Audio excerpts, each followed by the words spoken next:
But I mean, again, he doesn't know who Gabriel is, right? Because he didn't come from an Abrahamic faith. The people of Mecca were pagan. Quran is mentioned, if this book was from other than God, they would have found in it many contradictions. If a book is without contradictions, that has no bearing on whether it comes from God or not. I've had phone books that are inerrant, but I certainly don't think God gave them. That we believe without understanding. The brother asked a very important question, that most of the scholars say that listening to music, watching movies, and most of the television programs, they're haram. So how can we have fun? Let me tell you, brother, at the outset, that having fun is permitted in Islam as long as the fun is halal fun.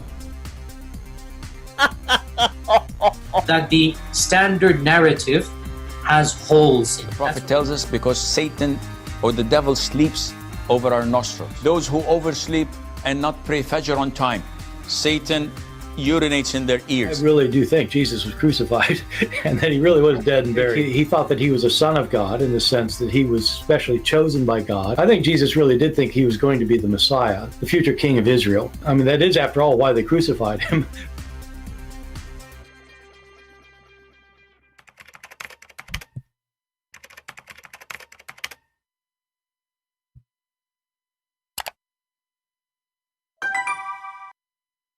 Hello everyone, and peace of Christ to all of you. Please invite your friends, and I hope my voice is coming good and clear. Today we are going to have halal fun, as usual. It's halal always to make fun of stupidity. However, it can be very costly, because stupidity brings other stupid action, which is terrorism.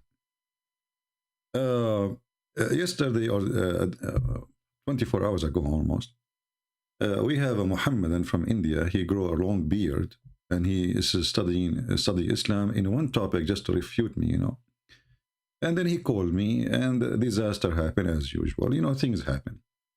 But I don't really care about this person. I feel sorry for him. Today our topic is the same, but with some questions, which is very important. If you remember, when this guy, he called me, he said the following, just to refresh your memory.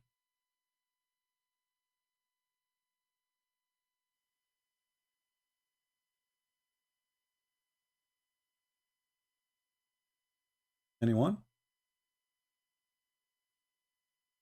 He will call me, and we will see. Skype is dead. Move the video a little bit. Here we go. Okay, actually, I'm calling you today for something I saw in your video from last week live. All right. And not about what you're talking right now. Can we talk about this black stone first, and then we go there, if you don't mind? I don't have expertise on this subject. You don't have any what? Expertise on this particular subject. Why? Aren't you a Muslim? Yes, I am a Muslim. I'm calling particularly about. Did your prophet use the black stone? Again, I do not have expertise on this particular subject. I'm saying, so why you are not? So how come you are expert about a different story, but you are not expert in this story? What happened? You are growing your beard for no reason? Listen, you asked me if any Abdul who is confident or who is brave to call, whether it is at whatever level of knowledge he has. Let us make it simple. Have you ever heard, I will go to your topic, the one you chose, no problem. But have you ever heard that Muslims, and your prophet kissed the black stone? I do not want to talk about that. Can you respect that? Just give me a few, 1 minute from your time, your prices, like just 1 minute. What do you think about this? Give me any answer. You think it's right. Why your prophet kissed the black stone? Well, if I give you any information that's not appropriate, I will be held accountable for that. I do not want to be held accountable. You are a growing man. Yes. This is the problem with Mohammedans. They're afraid to say even their opinion about their belief. He will be held accountable. Well, what does that mean? He's terrified. So he want to talk only about specific thing. He knew now he is sure from the answer. The other one can cause him trouble. He can give an answer, but can be a problem later. Islam is savage religion what will happen to you if you, let us say, you gave a wrong answer. But anyway, he insists, and why he insists? Because he studied that case only specifically today for me. Yes. Okay. Yes. So Yes. Listen. I want you to give here's me the answer reason of a grown man. Here's the reason I want to talk to you about. Okay. Mm. The Quran says, "I invite you to the way with certain knowledge, with knowledge of certainty." I'm not very certain about the questions that you're raising this week, but I have done my homework for the subject of al-Khidr, and I would like to address that. Yeah, but do you feel that it's fair for us to discuss on that? No problem. But you just said to me there's a verse in the Quran saying you should not believe in something is not certainty. No, I said I invite. No, he said the Quran says. He said the Quran says. You see, this is why Muslims, they prefer to speak to somebody else, because anything they will say is going to be used against them. He just said the Quran says don't believe in things without certainty, whatever, blah blah blah blah. And then I asked him, the Quran says that where?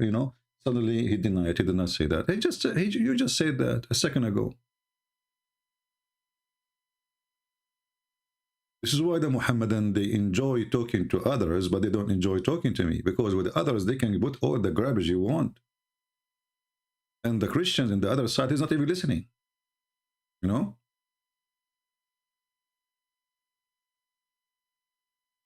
You need to listen carefully to what they say.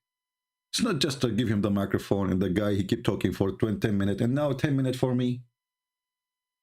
He says something, stop. What is that? Continue. Yeah? I invite you with the knowledge of certainty. So when I've come here inviting you and everyone who's watching... So you have a knowledge of certainty. Okay, what is that? Go ahead.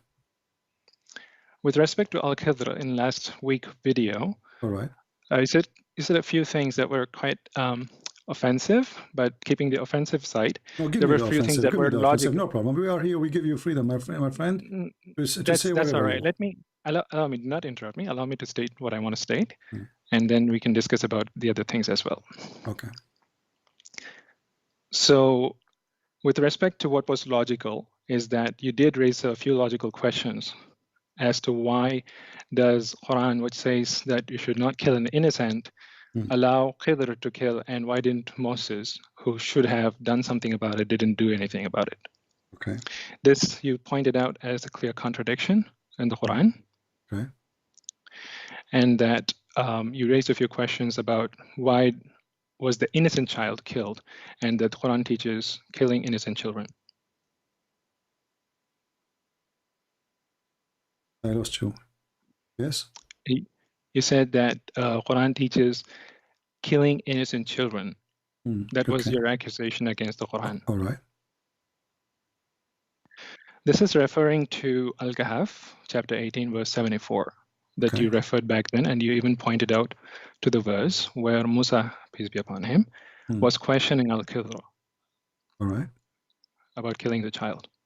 So before we move into the context, this is your claim that Al-Khidr killed an innocent child, and that Quran allows you to, or teaches you to kill innocent children. All right. And Musa being a Muslim, Al-Khidr being a Muslim, and the child being a Muslim,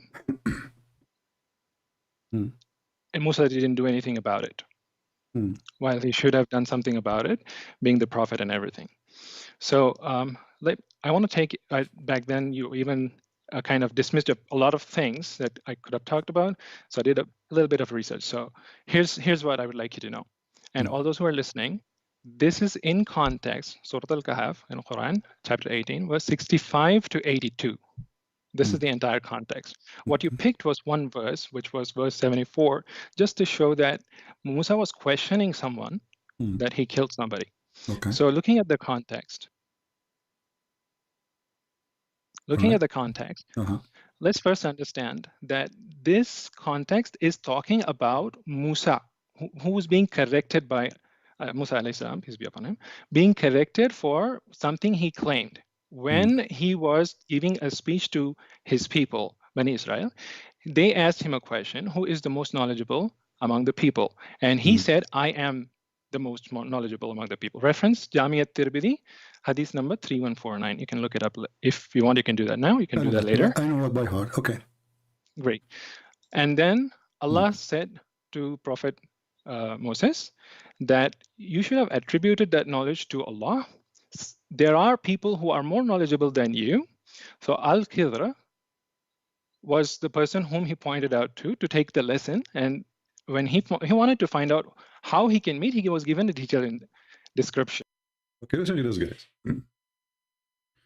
Moses is the prophet of Allah, supposedly. You see, Muhammad is a fraud. He lived with the Jews. Suddenly, Moses became a prophet for in his agenda. He lived with the Christians. Suddenly, Isa became a prophet in his agenda. He lived with the Sabian prophets and gods. They became his gods in his agenda. This guy is like Obama. He is a Jew with the Jew. He's a Muslim with the Muslim. He's a Christian with the Christian. In the same time, he is an atheist with the atheist. And he is a homosexual with the homosexual. He is a straight with the straight. Muhammad is no different. So, Muhammad is a fool who heard the stories. Those are stories the Jews, they tell to their children. And they are not even, the story is not even like that. Muhammad, he mixed between two stories. One about a person, his name is Gilgamesh. And the other one is about a person, his name is Moses. And none of them is true. Both stories are fictions. And as usual, Muhammad, he take any stories, he like it, he put it in his book, and he claimed that Allah is the one who told him the story. If we look at the story, as this gentleman, he said, Moses, he said, I am the most knowledgeable. Allah, he got him busted. He says, no, you are not. You are not. Okay, who? He said to him, there is a person, his name is Al-Khidr. And now it's time to send you to school. Allah decided to send Moses to school so he can learn from Al-Khidr. That's what this guy, he said to us. Listen carefully again. Have done something about it, being the prophet and everything. So I want to take, back then you even kind of dismissed a lot of things that I could have talked about. So I did a little bit of research. So here's what I would like you to know. And all those who are listening, this is in context, Surah Al-Kahf in Quran, chapter 18, verse 65 to 82. This is the entire context. What you picked was one verse, which was verse 74, just to show that Musa was questioning someone, that he killed somebody. Okay. So looking at the context, let's first understand that this context is talking about Musa, who was being corrected by Musa alayhi salam, peace be upon him, being corrected for something he claimed. When he was giving a speech to his people, Bani Israel, they asked him a question, who is the most knowledgeable among the people? And he said, I am the most knowledgeable among the people. Reference Jami at-Tirmidhi, hadith number 3149. You can look it up if you want. You can do that now. You can do that later. I know it by heart. Okay. Great. And then Allah said to Prophet Moses that you should have attributed that knowledge to Allah. There are people who are more knowledgeable than you. So Al-Khidr was the person whom he pointed out to take the lesson. And when he wanted to find out how he can meet, he was given a detailed description. The description, which involves certain particular specific instructions that he should carry a fish, and when the fish disappears, like what? He should carry a fish in a basket, and where the fish will disappear at a point where the waters meet, you will find the person whom you want to talk to. So when the fish will touch the fountain of youth or the fountain of life, the fish will come to life, right? See, you are adding something to my context. Let me give you the context, and we can discuss about this thing as well, because we're talking about verse 65 to 82. That's a big context. But you are the one who mentioned hadith, right? It's you who mentioned hadith. So we can share hadith at the same time, correct? So as long as you mention hadith, I can share hadith. So you said he gave him a sign that you carry with you a fish, but you did not tell us what will happen to the fish. Is the fish going to come to life? The hadith specifies that where the fish disappears is where you will find the person. that Okay, but you're seeking. does the fish touch the fountain of life, water, and come back to life? See, hadith, it means whatever the Prophet said. I know what hadith is, my friend. Why you are trying to rephrase? I'm asking you. You asked me a question, I'm answering. You should allow me the freedom to answer it How properly. the fish will come back? All right, we will stop here, and I will open my Skype to give a chance to the Muslims to call us and tell us why Allah He sent Musa to school and what Musa he earned from that. Because you will see how stupid this religion is. And the reason we want Muslims to call us Muhammadans, and I want somebody he knows the topic very well, the smartest between you Muslims, Muhammadans. I challenge any Muhammadan to tell us, is this a story, is a smart story, or made by a fool?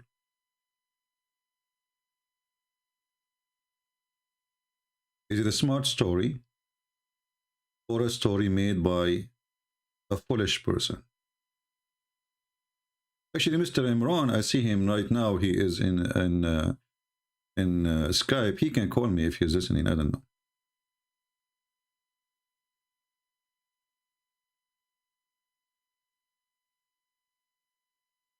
Any Muslim can tell us what exactly Musa's learned from this?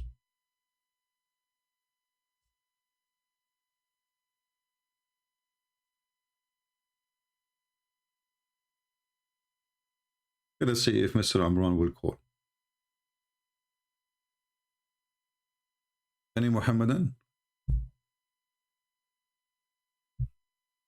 Somebody asking me, what do you think about the Mormon? The Mormon are cult like Muhammad. Why you want to be confused? It's exactly the same garbage. A guy, angels, they came to him, nobody saw them, they gave him a book, he translated the book and he gave them back the book. I'm confused. Well, if you are confused, it means you are not Christian. A true Christian will not be confused about such a silly cult like the Mormon or Muhammadan. Do we have any Muhammadan would like to call us? What exactly Musa's learned from this school? Allah, He sent Musa to school. What he learned?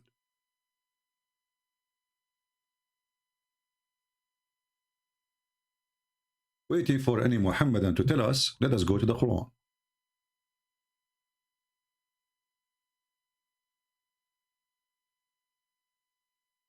The yellow pages of Muhammad. We will notice here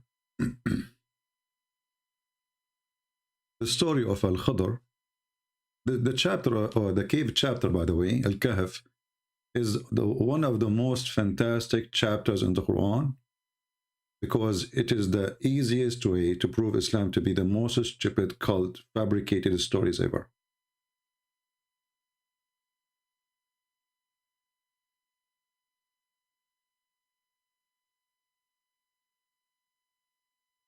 Let us open the chapter.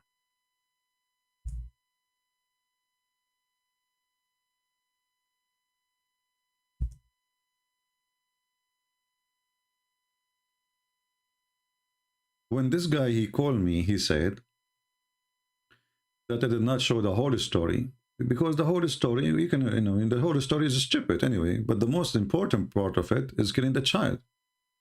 Making a hole in the boat is not really important as killing a child. He's a Muslim child. So, when Allah, He sent Musa's to find Al-Khadr, the first question you ask yourself, where is Al-Khadr?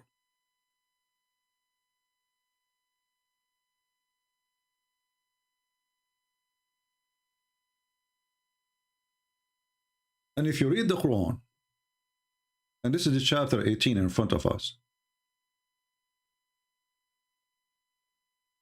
you will find that the story has no contradiction, no introduction. Suddenly, the Quran talking about something weird. You can read it from the beginning to the end. Suddenly, nothing prevented men from believing Now when guidance came to them, okay, and from asking forgiveness, okay, accept the ways of the ancient. Be repeated to them. But isn't it, this is a fabulous story from the ancient? And then he says, and we send not messengers except as a giver of a glad tidings. So why Muhammad want to slaughter everybody? Is that a glad tidings? I'm going to kill you. And warners. Muhammad was not warning. Muhammad, he give you 3 days, you convert or you die. But those who disbelieve dispute with false argument. Okay, how our argument is false? And then you read the story, a false argument, guys, the sperm come from the backbone of the man. Is that a false argument? This is the argument of who?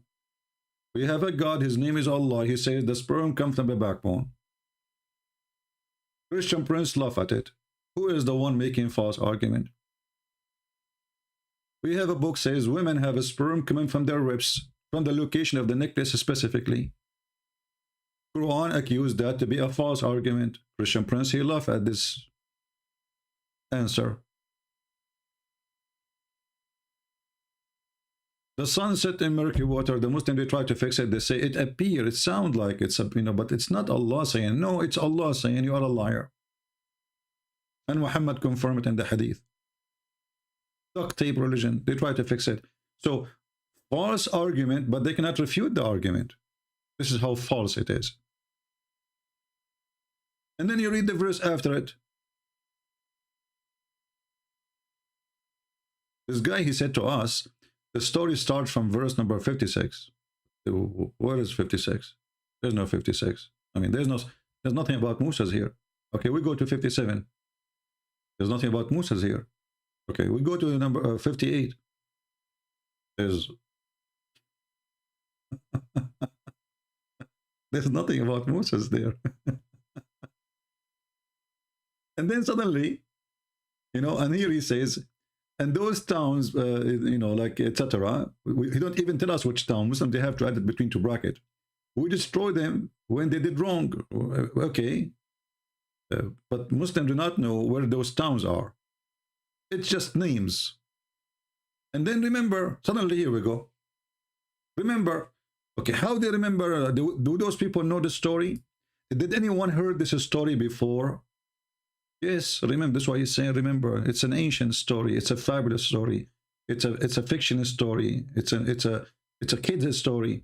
And remember when Musa said to his servant, I will not give up until I reach the junctions of the two seas. Okay, well, hold on. So what is, when the journey started?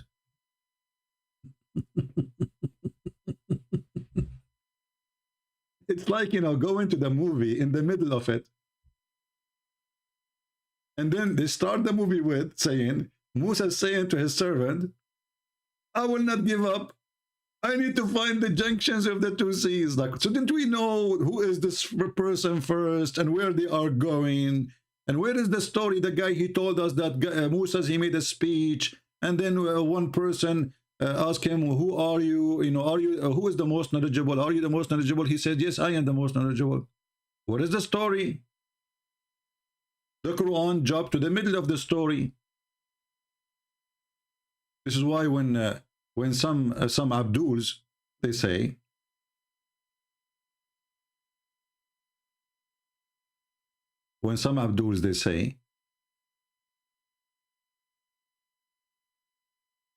we can follow the Quran only.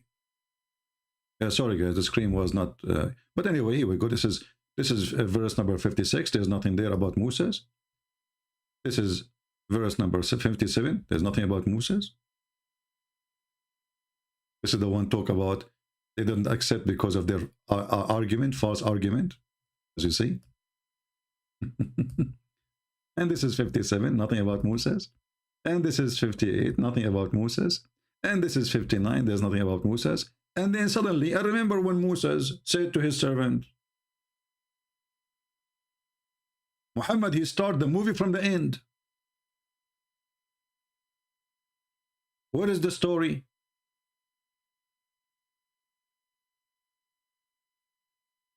Are we following, people?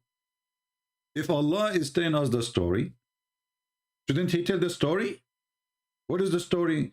Suddenly, the director of the Hollywood movie, it's like an Indian movie, you know, starts suddenly two people singing, hey, hey, la, la, la, la, la, la, la, and then 10,000 appear from the middle of nowhere. This is Indian movie. Shouldn't you tell us what happened? What is the conversation the guy was telling us in the video that Musa's, he said, I am the most knowledgeable, and Allah wanted to correct him, so he said to him, no, there is somebody. Shouldn't this be in the Quran?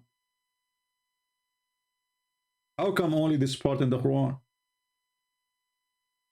And how we will understand now what happened, and why Musa is now looking for two seas. And what two seas is that? The junctions of the two seas. Find it.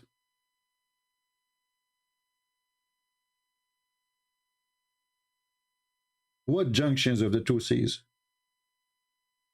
And then you go trying to find the junctions of the two seas, just to show you the stupidity of religion.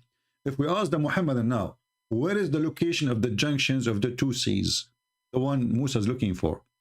Because there's many junctions. Is that Panama? Where is that? Is that the Red Sea? What junctions of two seas? What does that mean? Is that Constantinia? The Black Sea and the Mediterranean Sea? Is that the Red Sea and the Mediterranean Sea? Is that the Persian Sea? And so we go to the interpretation. You will see the Muslims are putting their finger in their mouth and they are sucking it, trying to find out where is the place. So how Moses was able to find out? Now we have satellite. If you say to me, go and find Al-Khadr, okay, I will find Al-Khadr when you take with you a fish. This is what the guy, he said to us, take with you a fish. He did not even give him direction. He did not give him an address. He did not give him a name of a city. He says, go and find Al-Khadr. Okay, how we will find Al-Khadr? Take with you a fish. So if you want to go, let us go to the video, hold on. Where we will find the location? Take with you a fish. What the heck? So I can go in direction. Does any direction doesn't matter? Yes, just take with you a fish. And by the way, it's not a fish, it's a whale. Back to life, because this is how they will know the location, correct? You are not allowing me to answer. When I'm trying to answer conversation, consider yourself the funny fountain of life. All this time he is talking, and now he is saying you are not allowing me to answer. The second you say a statement, the Muslim, he cry, he say, you are not allowing me to answer, or you are not answering. Life, okay. The fish will come to life, right? See, you are adding something to my context. Let me give you the context, and we can discuss about this thing as well, because we're talking about verse 65 to 82. That's a big context. But you are the one who mentioned hadith, right? It's you who mentioned hadith. So we can share hadith at the same time, correct? So as long as you mention hadith, I can share hadith. So you said he gave him a sign that you carry with you a fish, but you did not tell us what will happen to the fish. Is the fish going to come to life? The hadith specifies that where the fish disappears is where you will find the person that you're seeking. Does the fish touch the fountain of life, water? So how you find the direction? This is a prophet of God, sent by God for a mission, and now just walk. Walk where? Walk in direction of Europe, direction of Africa, or direction of Asia. Where? Because remember, Musa is in the middle of the Middle East. So he can just go to the north. He is going to go to Europe. Go to the south. He is going to Africa. Going to the east, he can keep going until he go to China. So where he will go? Oh, just take a fish with you. Look, this is school. How we find the school? Take a fish with us, and that is a whale. It is a whale. Back to life. See, hadith, it means whatever the prophet said. I know what hadith is, my friend. Why you are trying to rephrase? I'm asking you. You asked me a question, I'm answering. You should allow me the freedom to answer it How properly. the fish will come back to life? Because this is how they will know the location, correct? You are not allowing me to answer. When no, I'm trying to answer a conversation, consider yourself drinking coffee with me. We don't want to jump over things. We want people to have full understanding. I'm sorry, what's your name? What's your name? Christian. Okay. And this is what is sometimes is really silly. A person, he called you and he was watching your videos for a century and he knew your name, Christian Prince, and then he asked you, what's your name? Like, I'm talking to who? Oh, okay, I forgot. Yeah, this is Muhammad. He was bewitched. Now he remember what's your name? Okay. Well, Christian. Yeah. You didn't. First of all, you didn't allow me to give the context. I was. All this talk, I did not give him the chance to give the context. He told us about who a person. He told him, "Are you the most knowledgeable?" Allah told him, "Oh, the whole story," and I'm not telling him. I'm not giving him a chance. I was hoping that you would have. No, I want you to give full context. I want you to give a full coverage of the story, so people will know. Yes. As long as we started from where, from the beginning, etc. So I'm asking you, Allah, if you interrupt the sign, my friend. I like to go over details. Does it hurt you? Does it hurt you? To be honest, be honest with me. Does it hurt you to give us more details? So Allah, he told them to carry a fish. Okay, what the fish will do? Tell us what the fish will do.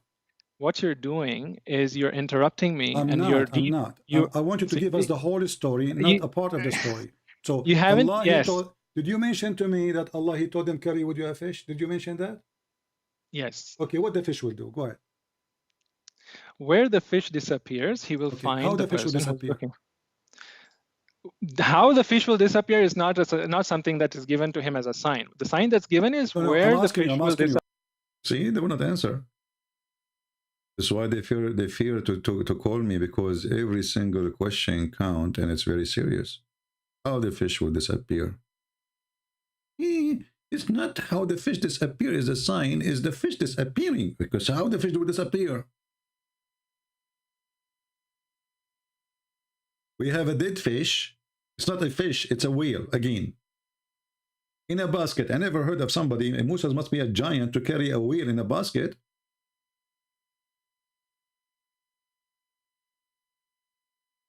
And the sign is, it's not important. The sign is the fish disappearing. And how disappeared is not important. No, it's important.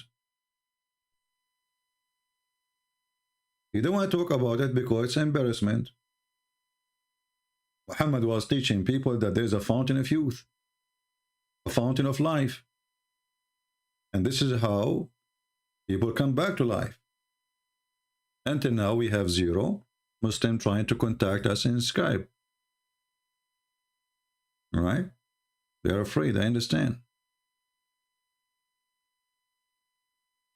So there is a fish. Okay, take with you a whale. This is what it says in Arabic. But the story started with saying, وَإِذَا قَالَ Musa, it doesn't say remember, by the way, and when Musa said, even the word not remember is not there. When Musa said to his servant, what is the word boy? Fatah is young, anyway. I will not give you up, okay, until I reach the junctions of the 2 seas. But where Allah, he said to him, go to this direction and the junctions of the 2 seas. They will say to you, that can be found in the hadith. So why is in the Quran? Why the story is cut off in the Quran? Maybe the goat ate that part? Because obviously here the story is cut off. Those guys already, obviously, traveling for a long period, to the point, Musa is saying, I'm not going to give up. You say that when you are really, at least somebody with you is giving up. Like, we don't find it. You don't say, I'm not going to give up unless you suffer from finding what you are looking for.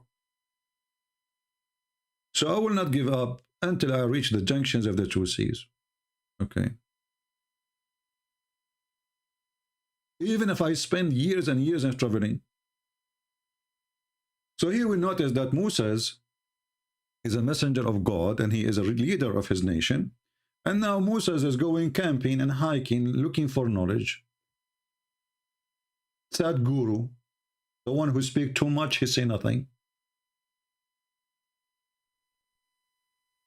It is time to send Moses to learn so he can be a guru. Guru Musa is going to learn from Guru Al-Khadr. And Guru Al-Khadr is nowhere to be found. Allah did not give Muhammad and Musa an address. The only thing he knew that he need to take with him a whale. And when the whale escape, how the whale will escape, they don't want to talk about it because it's embarrassment. Let us go to the hadith so we can laugh.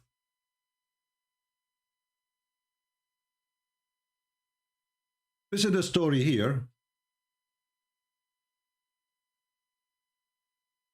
This is the story this Abdul he was reading for us from. This is what he studied, you know. Like he took him to some time to study, and he was now like focus, right? So it was said to him, keep a salted fish. It's a salted fish. But in Arabic it says hutan malihan, which mean salted whale, not a fish. Then take with you salted fish. Okay, who said that to him? Thereupon he said, my Lord, direct me to him. It was said to him, supposedly Allah talking, keep us salted, we will go with the fish for now, as a provision for your journey. So the salted fish is to eat it. Okay. The place where that fish would be lost, you will find that man.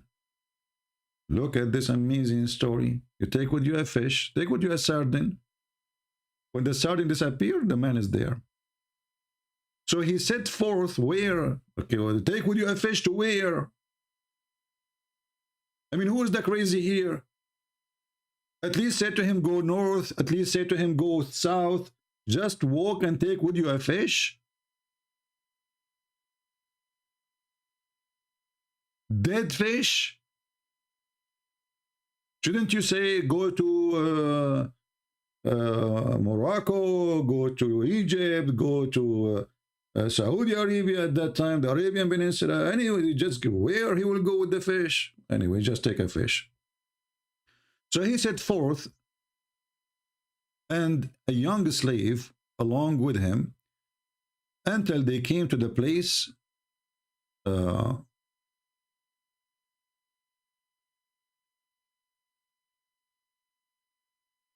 there's a rock. I mean, look at this translation here. I mean, this idiot who translated the thing, he thinks this is a name. Sakhra. Sakhra is a rock. Why you don't translate? But this is a sakhra where supposedly something will happen there. But he did not find any clue. So he proceeded on and left that young man there. Okay. The fish began to stir in water, and the water was assumed the form of an ark over the fish. So what? What is that? What? Any Muhammadan can tell us what's going on? Assume what? And so the fish began to stir in water, and the water assumed the form of an ark over the fish. Where is the water coming from?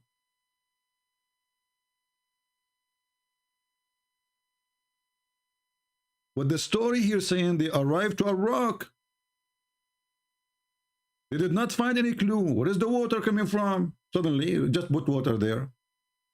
And now the fish is swimming in the water. Continue. The young man said, I should meet Allah apostle and inform him. But he was made to forget. Look at this drama. Allah made him forget. Maybe not Allah, maybe shaitan. We will see later. Which is the same.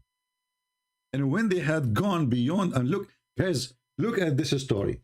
The dead fish or the dead whale start moving.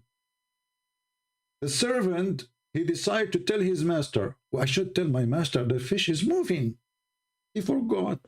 I mean, this is happening every day, that we have a dead whale for maybe a year or maybe a month or maybe a week, and then it start moving. He forgot to tell. I mean, they are together next to each other in a trip. What do you mean he made to be forgotten? This story is not even good for kids.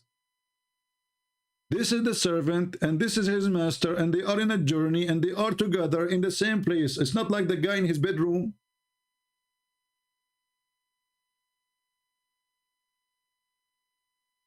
How he forgot? He was made to forget, brother. He was made. Allahu Akbar. Okay, so he saw the fish moving, brother, and he made to be forget to tell him. Okay. Conspiracy theory. Musa said to the young man, bring breakfast. Like, what the heck? Bring breakfast? It was morning then. Finally, there's some information. It was morning. So they spent the whole night there. We have been exhausted because of the journey. And Moses was not exhausted until he had crossed that particular place. Look at this, guys, how much energy he have. When he arrived there, he felt exhausted. Allah wanted him to settle down there. It's a destiny. So, until he arrived there to meet Al-Khidr. And then the youth was reminded and said, didn't you see as we reached the Sakhra, which means the rock, he forgot the fish? Like, what the heck? He forgot the fish. But look what happened. Moses is asking the guy to prepare a breakfast. Moses want to eat the fish, which Allah told him, keep it until you lose it. So Moses is breaking the command of Allah. He want to eat the only GPS he have. Allah gave him a GPS. It is the dead fish. Moses now is hungry. He want to eat the GPS. And this is why the servant, he remember, oh, I forgot to tell you, the yeah, the breakfast is gone. What? The breakfast, the fish. Okay. But why Moses want to eat the breakfast of the fish, which is Allah's sign for him? Is this is the GPS, the only way to find the guy? He want to eat it. What an idiot. So he said, you know, when we arrived to the Sakhra, which means the rock, I forgot the fish, and Satan alone, who was made me forgetful. Forgetful? I like this word, forgetful. Of it, shaitan. It was shaitan, brother. It looked like destiny controlled by, not by Allah, only controlled by shaitan. Isn't it you Muslim, you say that everything happened to you, done to you, is made by Allah? So how shaitan made him forget? I will tell you. Allah make shaitan make you forget. Okay. Yeah. Crazy glue. It is strange that he has been able to find the way to the ocean too. Look how he knew this. The guy, he lost the fish. How he knew now that the fish is in the ocean and find his way to the ocean. So suddenly there is water, and then suddenly there's an ocean. He said, this is what we sought for us. Then they return, retracting their steps. And then the companion, he pointed to him the location where the fish had been lost. Moses began to search him there. He suddenly saw Al-Khadr warped in a cloth and laying on his back. Oh boy. Al-Khadr laying on his back. Take a note. Prophet of Allah, they lay in their back, not in their side. There's a fatwa, by the way, about you should not lay in your belly, because if you do that, shaitan will do boom boom to you. Genie. He said to him, Assalamu alaikum. Look at this. The Khadr speak Arabic. Oh, speak Hebrew, sorry. He removed his clothes from his face. The guy is covering his face, like in the movies, you know. And he said, Wa alaykum assalam. Who are you? Look at the question, like, who are you? He said, Musa, I am Mushay Habibi. He said, who is Mushay Habibi? He said, Mushay from the children of Israel.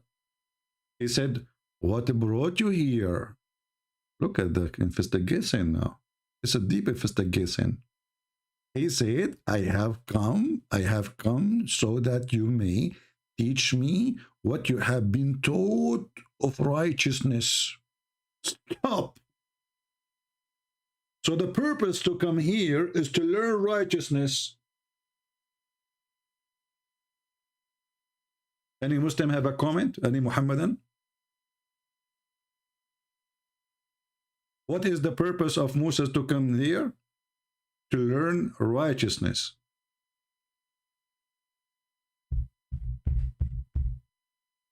Astonishing.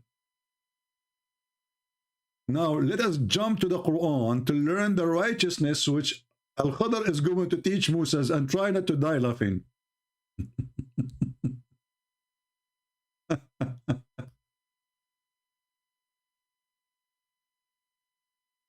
So when they arrive to the junctions of the two seas, which God knows where, actually, hold on. I wanted to show you where the junctions of the two seas, just to show you how the Muslims try to figure out their religion. This is in chapter 18, verse number 61. 1861. We go here.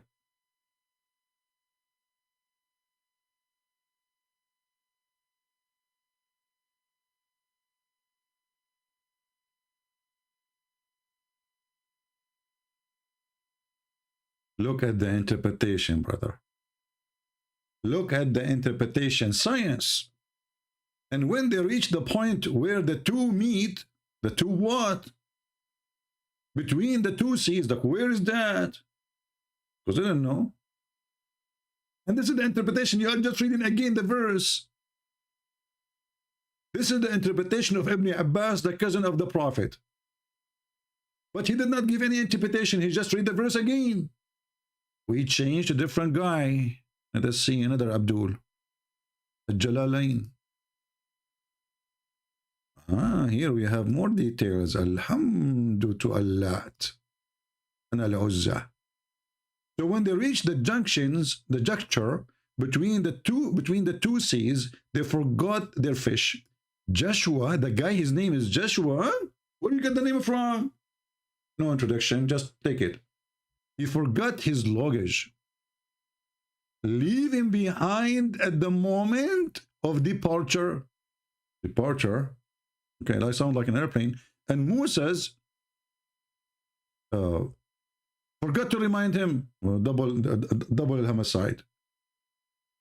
The guy, he forgot, and Moses forgot. So the fish made its way to the sea. Like, how the fish made its way to the sea? I mean, how the fish can walk to the sea? Or the whale? That is formed it through God forming it. By boring that like through a bower with the passages that long enclosed. Like, what the heck? I'm getting dizzy here. That's amazing miracle. And you said to me there's no miracles in the Quran?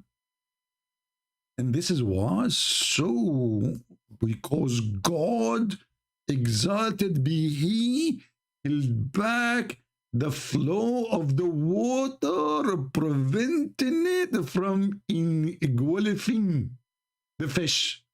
That's deep. That's deep. And its water would draw from around it the fish and remain us like a cleft without closing. Wow! So the fish jump in the water, but look what happened, brother. The water split to open the way to the fish, and the water never come back. It became like an arrow in the top, or like a rainbow. Closing that was beneath in a cleft stood still.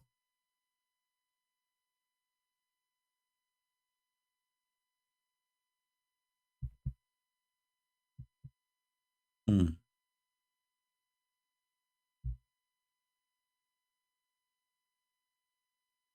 You know what? I think this is not enough. I need to see what Ibn Kathir he say about this. Hold on. He is smarter than those because he is coming from a newer generation. He's like a YouTuber of his time. Yeah, this is exactly Ibn Kathir. He tried to fix the stupidity in his religion by lying. The biggest liar ever, Ibn Kathir. He is the YouTuber of his time, trying to refute the Christians and how they laugh at him. I mean, Muhammad. So we go, let's see, I will put it in the screen for you. Give me a second. We go to...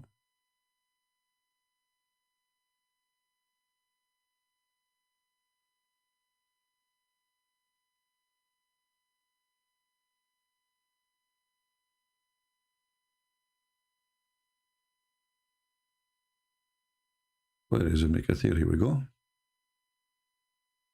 Okay, we open Ibn Kathir 18.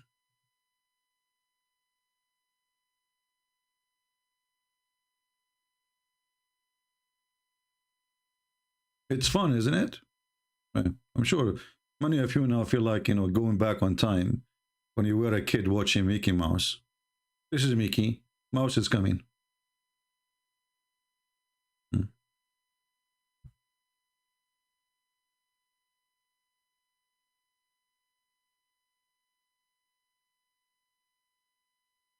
Okay.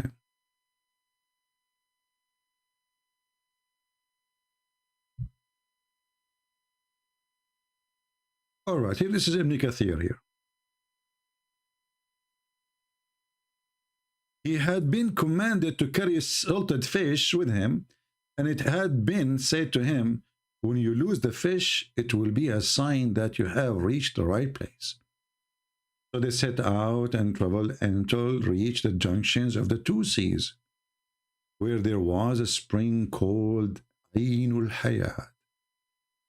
The guy, he refused to talk about it in the video. Remember I asked him? Because it's an embarrassment. The spring of life. Somebody call the pirate of the Caribbean and tell them right now, we found the fountain of youth. If you like to drink from it, we have some of it in the tafsir of Ibn Kathir and the hadith of Muhammad. The spring of life is here. You want some? I will send it to you all the way to Kashmir.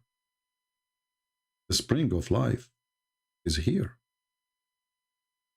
So this is how the fish come back to life, the whale, because simply come in touch with the water of a spring of life, which nobody come in touch with it and not come back to life. Actually, this is why I'm alive. By the way, I died long time ago, long centuries ago. But what happened, brother, I know the location of the spring of life. So I went there, you know, I told my friends, when I die, take me there, so put some drops in my, you know, nose and my toes. And then, you know, I became alive, and now I'm alive forever. So here it says, there was a spring called Al-Hayat. Al-Hayat in Arabic means the life. Ainul Hayat. Ain in Arabic means eye. But we use the same word for a spring, like eye of a water, you know, eye of a spring of water. So Ainul Hayat, the spring of life, and they went to sleep there. And the fish felt the drop of that water. So it come back to life. Look at this. Look at this. Hold on. I want to go back to the Quran. Is that the Quran who says that we Christians, we have false argument?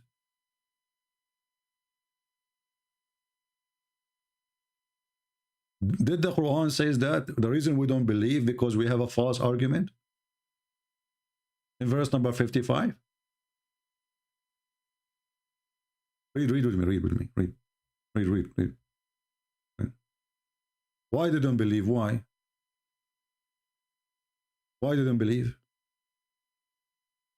Because they have false argument.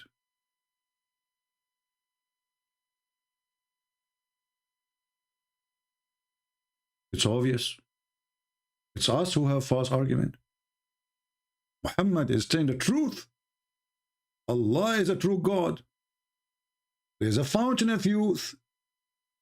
And if a drop of water fell in your fish, dead whale, your whale will come back. Don't take your mother-in-law there after the funeral, okay? Finally, you get rid of her. What the heck? And supposedly we are the one who have a false argument?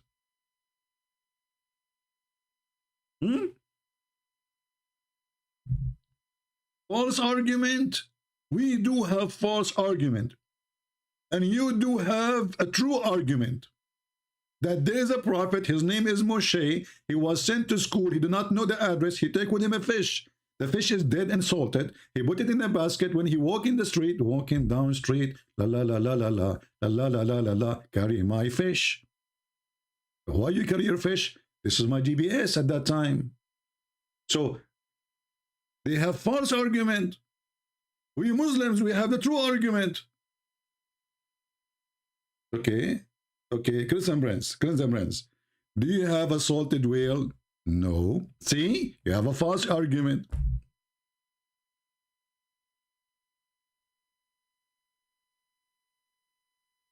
Now, be honest with you. How many of you is convinced that Quran is coming from the true God? It is from the true God, brother. And actually, that Abdul, he said to me, I take only what the Prophet said, that the guy who said the fountain of youth or fountain of life, it was a guy, his name is Sufyan. Go back to the video, please.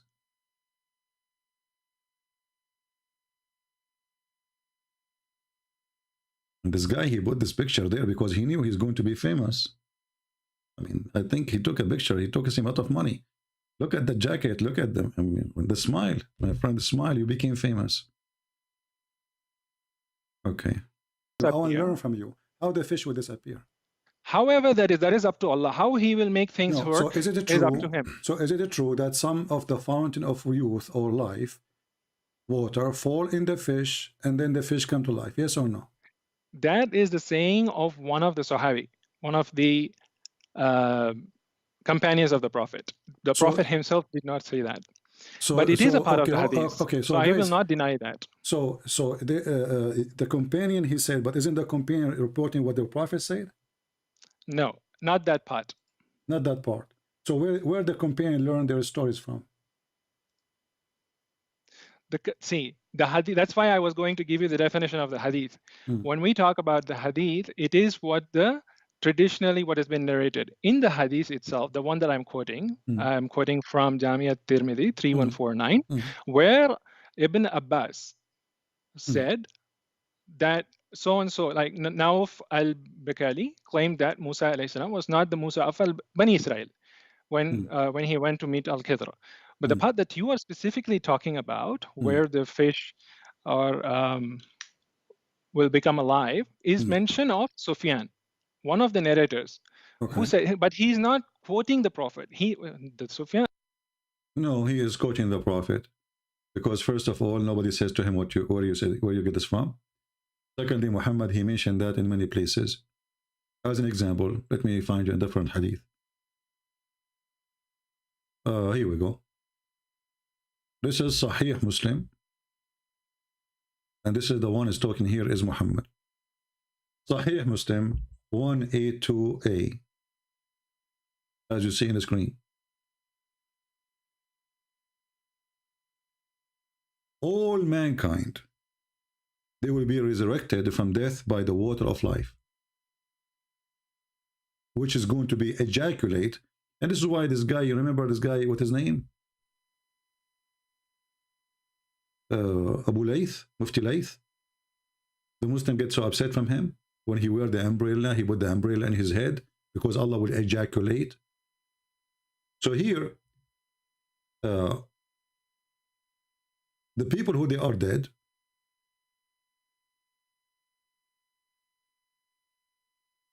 will sprinkle over them the water called the water of life.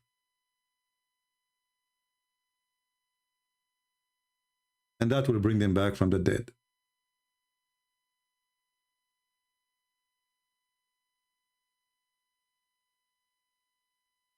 And when they pour the water of life on them, they will come down, they come up like the same as a plant come from the ground.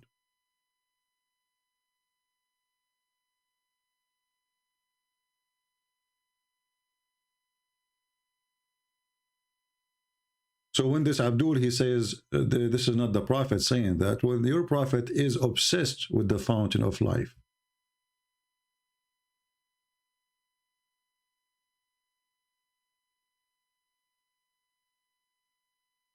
And if you go and read the story of Gilgamesh, you will see that Gilgamesh was looking for the fountain of life, and he found it in Al-Bahrain, exactly as it says in the Quran. You see in the Quran, it says, they translate the word Bahrain as the two seas, but in Arabic is not two seas. It means two seas, yes.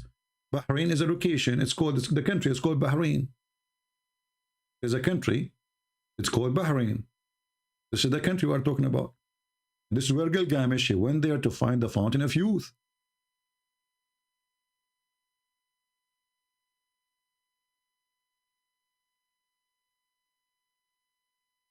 So here, when it says, I remember when Musa said to his boy servant, I'm not going to leave until I arrive to the, to the two seas. The fact it is Bahrain in Arabic.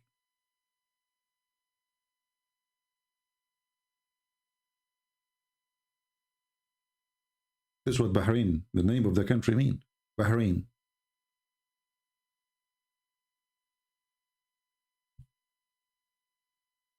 And this is where Muhammad, he got his story from, proving to us again that he's a fraud. And then, the title is our video. Until now, there's not a single Muslim there to call us. Take a note. Even I text the guy, he was online. I text him to call me, Imran Fazil. He went, actually it says available. Let us call him, Maybe we can get him for a dinner.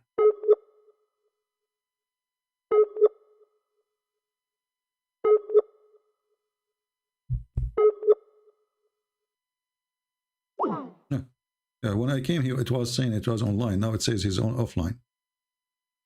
So the story here that Allah, he sent Moses to learn to be righteous.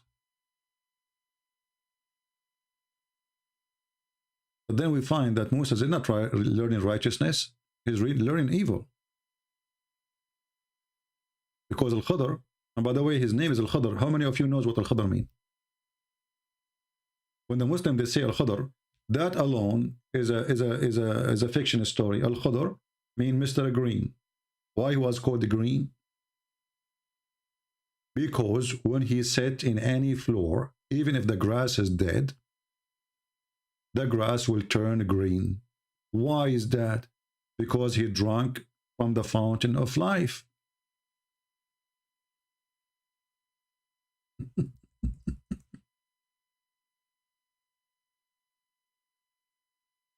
And I find it funny and astonishing. There is somebody, you see like some few blonde people converting to Islam, or even not blonde, wherever they are.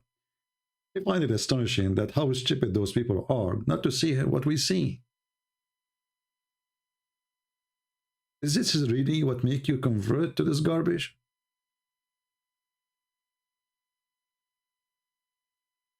Why Al-Khadr, he was called Al-Khadr?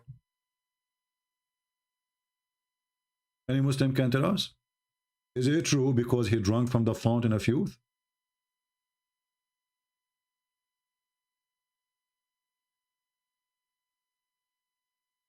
And wherever he sat, his ass will make whatever underneath of him green?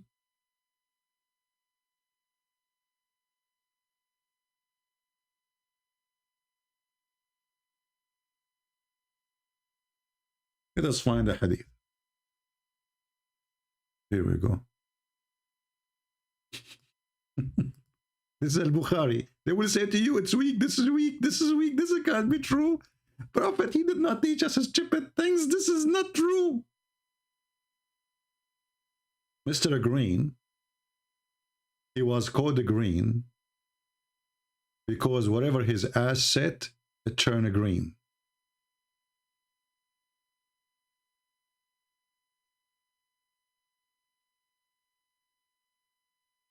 Negla, he's saying, why do you always deflect criticism of your religion?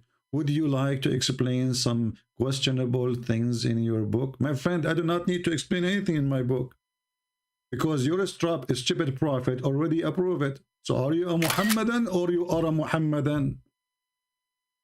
Can you explain some questionable? No, I will not explain it because your prophet, he says, I believe in thee and the one who sent thee. So you should question your prophet when you question me. Because how you're a stupid prophet, he says, confirming what is with them. And then he make an oath, put his hand on the book. It says, I believe in thee and the one who sent thee. So how come you don't believe in the book was sent by thee? And Muhammad, he believe in the book of thee when the book have a questionable questions about it?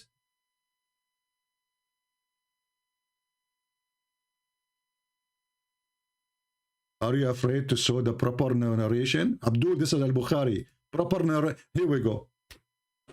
Are you afraid to show the proper narration? It's al-Bukhari, Abdul.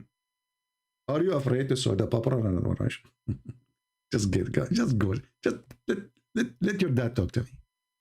So the Prophet said Al-Khadr was named so because he sat over the barn, white land, turned green. With the plantation after he sat over it.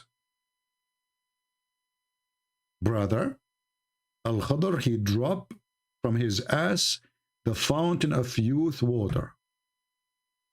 Not only he drank from the fountain of youth and he alive until now. By the way, Al-Khadr, according to Muslims, he attended the funeral of Noah, and he was in the funeral of Moses, and he was in the funeral of Muhammad. Just because he drunk. Just get out of here, Nagla. Show the chain, show the chain. Get out. Get out, stupid idiot. This is your business. Go. You have no time for stupidity. So show the chain, show the chain. Show the chain. So if the chain is not good, why you write it there, chain? Show the chain. Silly, stupid people, unbelievable. Don't get married, please. Don't get married. I feel sorry for women. I mean, imagine you are a woman and you marry a husband like this. Oh boy, no, no, please, no, please. That is the biggest penalty. If your mother hates you really, she will wish you to marry a fool. Because you will wish to disappear every day. Oh boy. My husband is so smart, he's so genius. Why you don't show us the chain? Okay, this is your chain, you idiot. You are one. Didn't you see it before you put it in the book? So you Muslim, you don't see the chain. What chain? Well, you remind me of the story of the guy, the Middle East. My cousin, what was my cousin? You know, Saudi. He went to school, and Saudi Arabia didn't teach philosophy. It's haram. I don't know about now. So he went abroad and he went to school, and there's a class about philosophy and logic. So my cousin, he asked the teacher. He said to him, "Sir, what logic mean?" What logic mean? The teacher, he said, logic is about knowledge or learning, investigating, so we can learn something from something else. My cousin, Mr. Abdul, he got nothing from this. Like, what? What does that mean? The teacher, he insists to give him an example. So he said to him, as an example, I will ask you a question, and from that question, I will know more information about you. My cousin, he agreed. He said, okay. He said, do you have a chain at home? My cousin said, yes.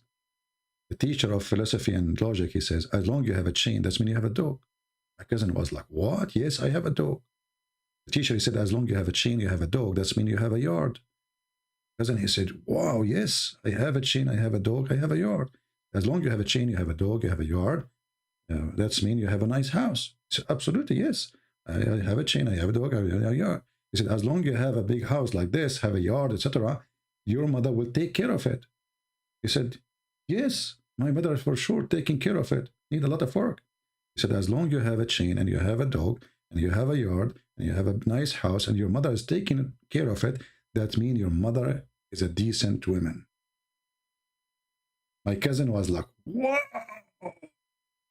So he said to him, the teacher, see, from the chain we learned that your mother is a good woman. My cousin, he loved it.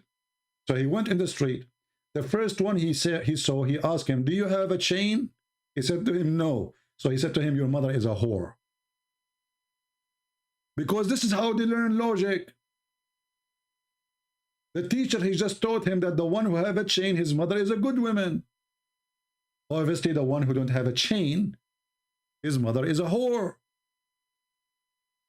Welcome to the Abdul logic. Aren't you the one who put the chain there? Isn't it this is your Sahih hadith? Isn't it this is your translation? Isn't it this is your website? Show me your chain, I will tell you who you are.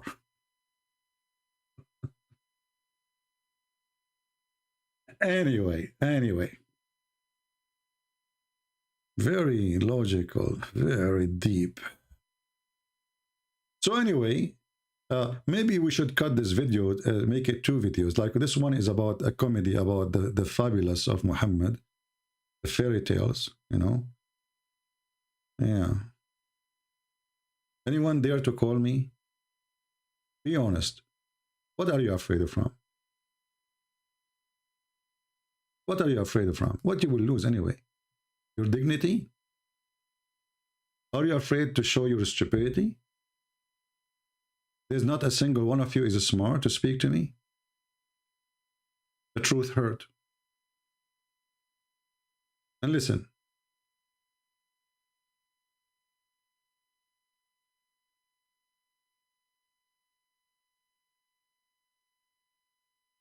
If you call me and bring victory to Allah, Allah might bless you and make your ass a blessed ass. So you sit in the ground, you make everything green. You know what? Why we don't invite Al-Khadr to Saudi Arabia, which is a desert, or Iraq, or many lands? They are all desert. Most of Islamic countries are desert. Well, you know, just let him sit with his ass in the ground. Just move him from place to place. He get from the car, he sit in the floor, he make it green. Listen, by sitting he made it green. So imagine if he put some fertilizer from his bum. I mean, you can imagine. It's going to look like Indonesia. It's going to look so green like Indonesia. Why? Because now he put poo-poo. Because he just sit on the ground, it turn green. So can you imagine what will happen if he do poo-poo? Just imagine.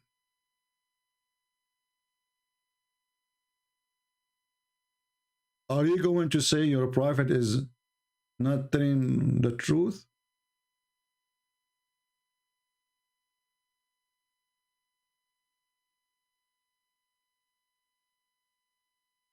Guys, are you having a good time? Don't forget to give us a like if you like us. Don't forget to give us a dislike. If you are a Muslim, by the way, if you are a Muslim and you give us dislike, Allah will give you women with big boobs. Get the big boobs and give us dislike if you are a Muslim. If you are a Christian, sorry, I cannot give you big boobs. That is out of my control. I mean, look at this religion. It's very convincing, brother. It's very convincing. If you believe in this God, Allah will give you big boobs. Women with big boobs. What do you want more? What anyone want more? I mean, what life is about? Big boobs mean a lot of milk. Alhamdulillah. I mean, why they have to be so big, man? I mean, if there is something wrong, isn't it Allah who created the small and the big ones anyway?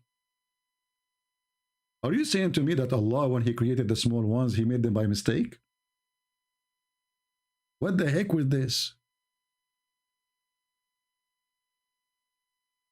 You know what? I can increase the view of my videos just by making a promise of big boobs. If you are a Muslim and you like to earn the big boobs, share my link. Booby, booby, booby. This is God.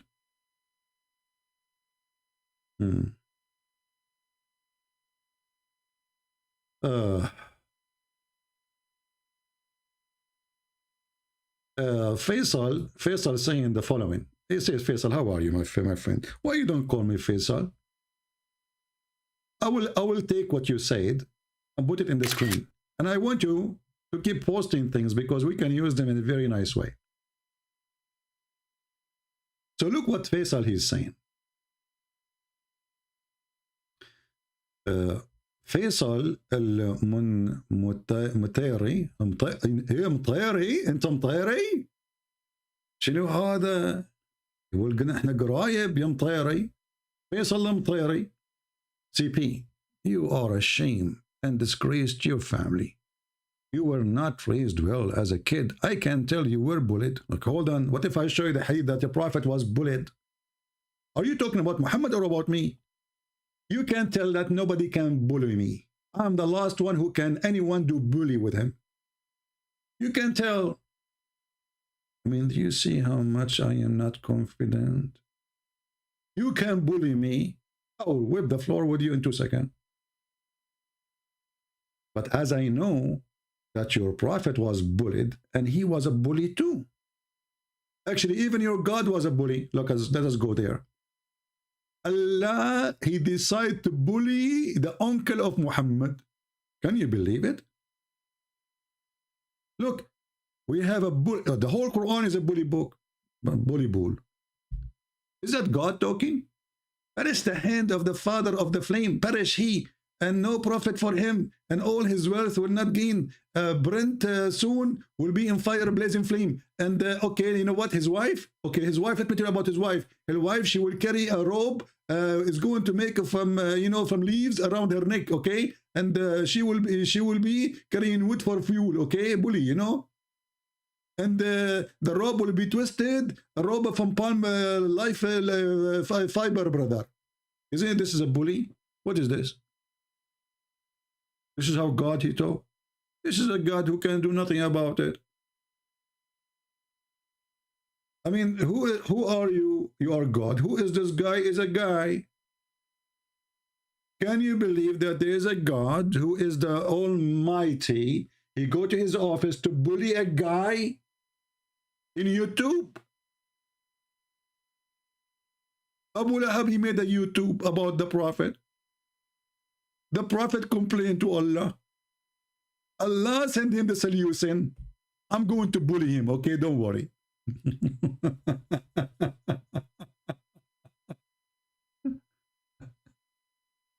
Who wants some coffee?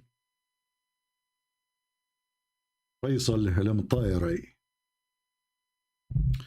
You know, Faisal al-Mtayri, you remind me of a guy, his name is al-Mtayri too. He went to the movie first time, and then when he get out, they asked him, how was the movie? He said, he is good.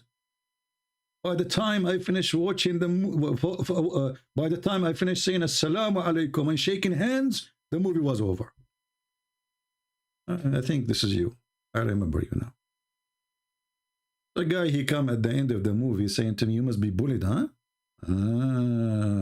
He's trying to find it. See, this is philosophy. This is philosophy.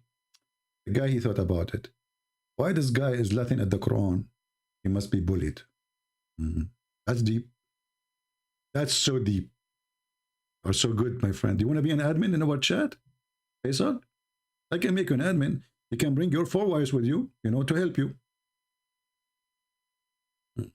Bully.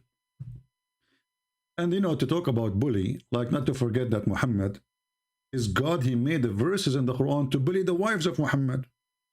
What the heck? Yes, brother. Unbelievable.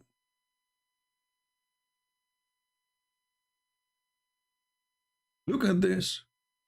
The wives of Muhammad are fighting with Muhammad because he's a perverted man. And look at this, brother. I will take a break from the story about Musa's now. Maybe we continue next time in the video. But let's stop here. When the Prophet disclosed matter of confidence to one of his consorts, okay, and she alleged, I don't know how to read this word, sorry, I'm in Arab, to another, like what the heck? And Allah made it known to him. He confirmed the part, therefore, and he repudiated. What the heck is this? A part? This is God talking? Okay, let me tell you now. So Muhammad, he told his wife something. The wife told the other wife something else. And he told something. So saying something, he told her, she told something. Then the other wife, she told something to Muhammad about the something she told from the first wife. And then Allah, he informed the Prophet about the something. You know the thing? I mean, this is God talking. Muhammad told his wife, and the wife told the other wife, and the other wife told the other wife, and then the other wife, and then Allah, he told him what they are talking about, which he said to them. That's deep. This is God talking. Must be from God. And then look at the miracle. He said to him, who told you this? He said, he told me who knows. Like what? The all-knowing. What do you mean he told you? You are the one who told him the story. I mean, the guy is the first one who told them the story, or what he promised. And then she said to him, who told you that? He told me the all-knowing. But you are the one who told them the story.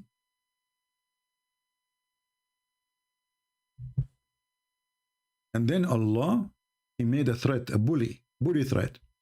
Okay, hold on. If you don't repent to Allah, okay? If you don't repent to Allah, and your heart still inclined, and if you don't repent, Allah will wage war on you. Look what happened. Truly Allah is his protector. Brother,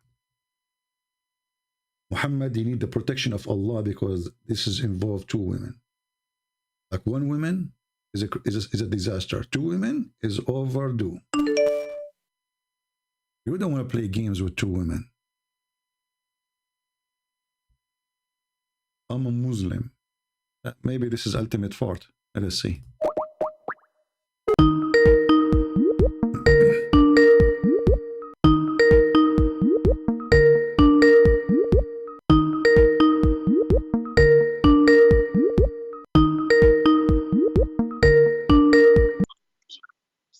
Hello?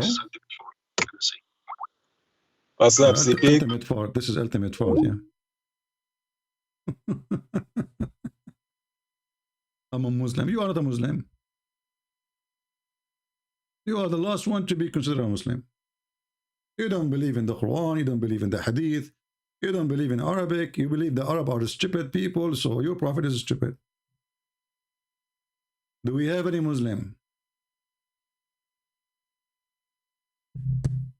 So Muhammad, he received a verse from Allah saying, truly Allah is protector. And who else? Allah is not enough. Allah is weak. And Jibreel. Look at this. Let us count together. Who is going to join the army to fight two women? They are 5 foot tall. Brother, it's not easy. The war was big. Truly Allah is his protector.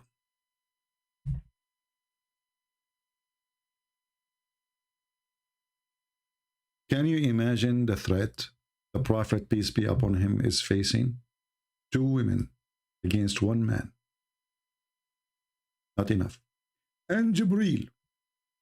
Not enough. And every righteous Abdul. Not enough. And furthermore, the angels. All of this against two women.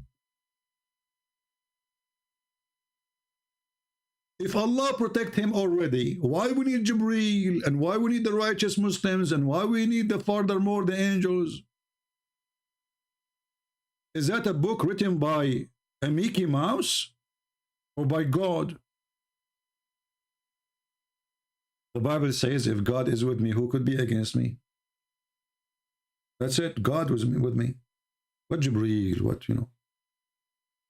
Allah, He's a protector. It's over.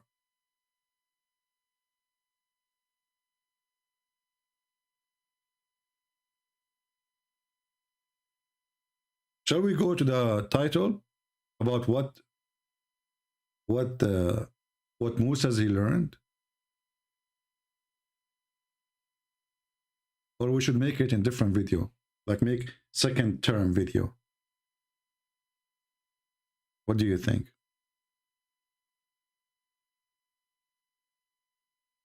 Right?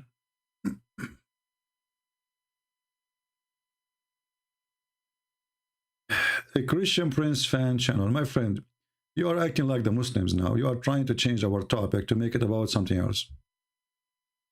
Secondly, how many times we say that if a Muslim, he quote a verse, read the chapter and you will see it's not what they are saying. Why you are being foolish? People are foolish. Are you trying to make Islam escape the humiliation now? So you want to talk about the Bible? That's what the Muslims do. Let us talk about your Bible because you don't want to talk about his Quran. It's embarrassing. Some Christians are no different. They are the same.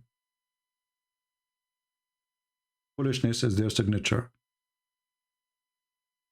When we are done, we say, you know, let us talk about other things. We can do that. Why in the middle, you know?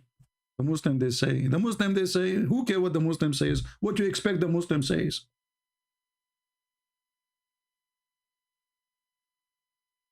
Faisal, he said, you have religion, you have mine.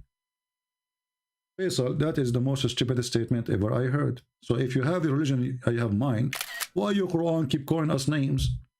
And why your Quran says kill the Christians and the Jews? I will tell you why. Because you are using abrogated verses. You are a fraud. Muhammad, he said that verse when he was weak. You have your religion, I have mine. And as long as you mention this, just to show you how stupid Muhammad is. This is the chapter of Al-Kafirun. Muhammad is a prophet of God, the Muslim they claim. The prophet of God, he received messages from his God. That's wonderful. And he said in his messages, and this is what you are quoting for me, he says, and I will not worship that you have been worshipped, nor you will worship what I will worship. If you don't like translation, which is not good translation, by the way, we can change it. So you're a prophet, he predicts that those people will never worship what he's worshipping. But later, all of them became Muslims. Do you see how stupid the Quran is? How this can be a book of God? When he said, you will not worship what I worship, that's meaning you will not worship what I worship. But they worship what he worship.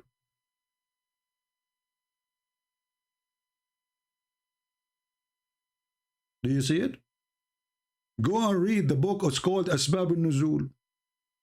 Or read any interpretation. He was speaking to people who later all of them became Muslims. So how he said to them, you will not worship what I worship, and I will not worship what you worship. And later all of them, they worship together the same what they worship. Ship. Stupid Quran. Copy-paste people. Nobody want to use his brain. Your brain is not useful the same as the ass of Al-Khadr. The ass of Al-Khadr, may Allah bless his ass, obviously his ass is blessed, is more useful. I did read the whole chapter. What the whole verse, idiot? It says, you will not worship what I worship, and I will not worship what you worship. You have your belief, I have mine. Later, all of them, they worship what he worship. Idiot.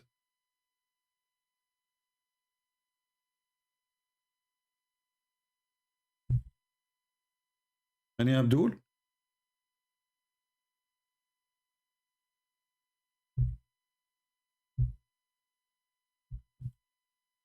Anyone?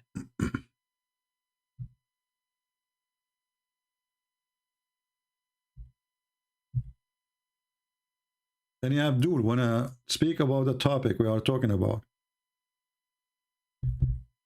And the Christians in the chat, focus with us, please. Don't ask questions, have nothing to do with our topic. Focus, try to be adult, mature. Don't be Abdul.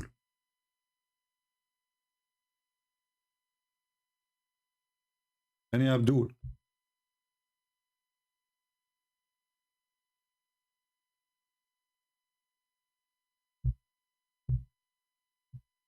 Any brave Abdul? Why, Mr. Faisal, he don't call us? Mr. Faisal, if you call me, I'm going to give you the address of the fountain of life. You drink from it, your ass will be blessed. As long you are Mtayri, look like you are from the Gulf. So wherever you sit in the sand of Saudi Arabia, Kuwait, Dubai, brother, your ass will make the land green.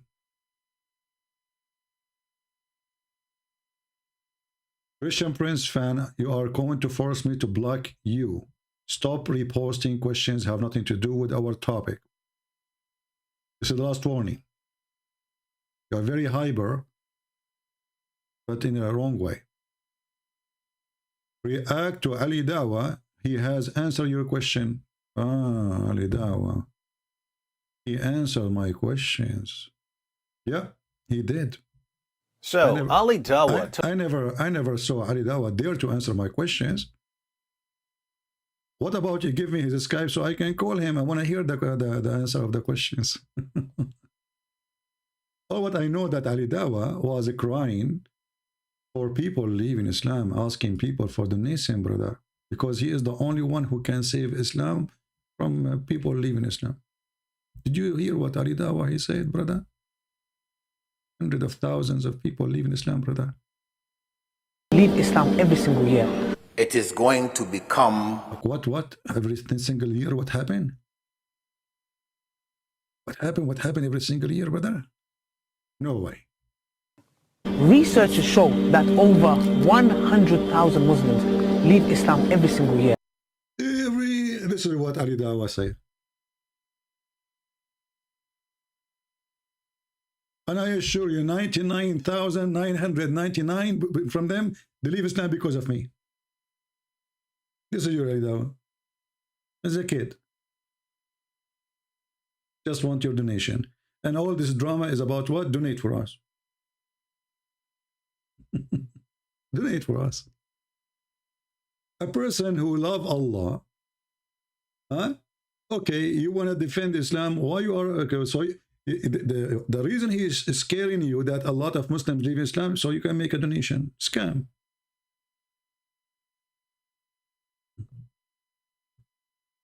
Ultimate fart, he keep texting me.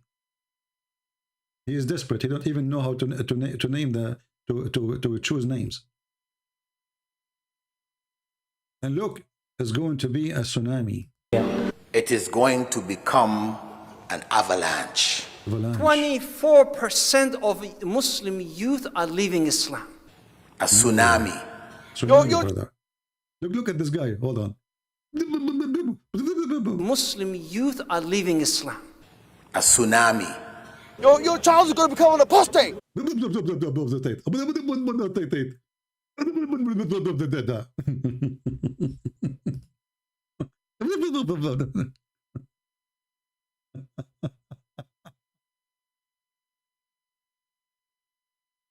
Abdul, I challenge all your Abduls to give me their Skype. I will call them right now. I'm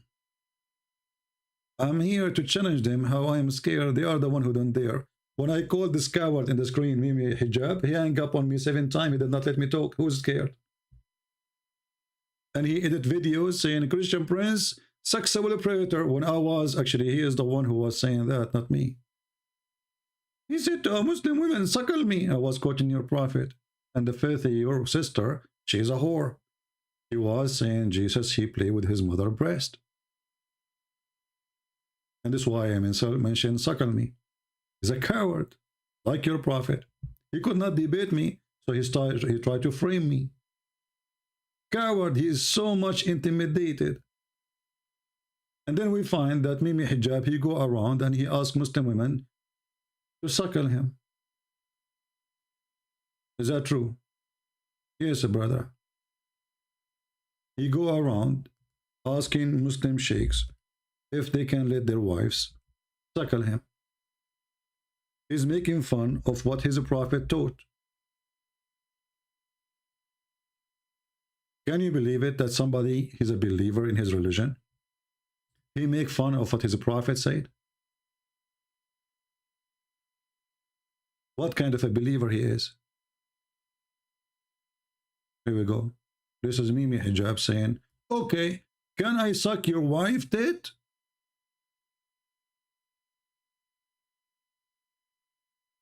You see the cowards? They could not debate me. They tried to frame me.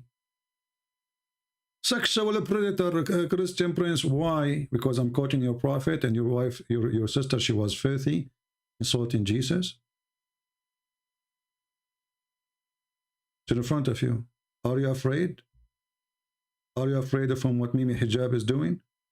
Okay, can I suck your wife tits? He's speaking that to a sheikh. His name is Muhammad. He's not asking, he's not saying that to a Christian. He's saying that to a sheikh.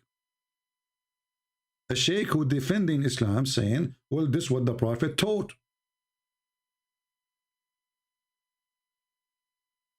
And not only that, actually, this was verses in the Quran. Breastfeeding and suckling for adult was in the Quran. The Muslim, they claim that a goat ate it. I believe that the one who ate it is Mimi Hijab and people of his likeness. They were ashamed of it. And I will tell you why this is a lie about the goat eating the verses. Don't the Muslims, they say that we memorize the Quran by heart? Correct, people? Don't they say that? Okay. The goat ate pages. She did not eat your memory.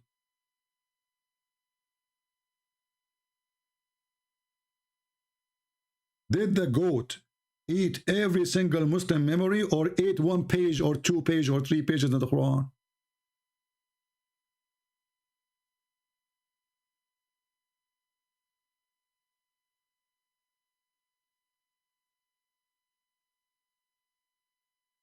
Any Abdul?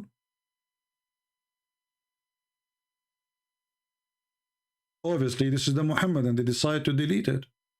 And as you see, this is not a hadith. This was verses sent by Allah. The verses of stoning to death an adult 10 times. Adult 10 times was revealed. Breastfeeding for what? Adult 10 times. It have to be 10 times. Was revealed. And the funny, they say to us, the Quran is preserved. Who is a Muslim can recite for us the verses of a breastfeeding for adult 10 times? Ask your Muslims, those who you mentioned them, the YouTubers who are just making money from you. They're a bunch of dummies. They don't dare even to say hello to me.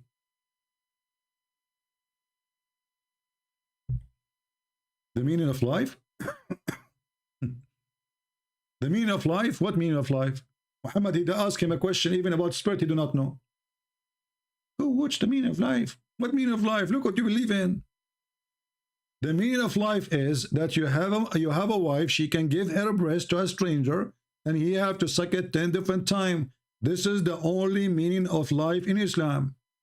And not only that, the wife of Muhammad, she was ordering her nieces and her sisters to suckle adult men.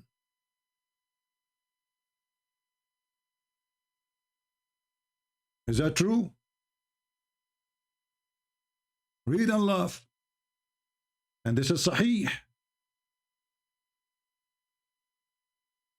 Yahya related to me from Malik, from the wives, the Aisha, the wife of Allah Prophet, bless him and grant him peace, admit those who him, her sister and daughters of her brothers had nursed. How they do that? She opened an office for breastfeeding. Her sisters and her nieces, they take off their breast, put it in the table, because they're big. They can't carry them. They're heavy. And then anyone want to meet with Aisha, he have to suckle the breast of the sisters of Aisha.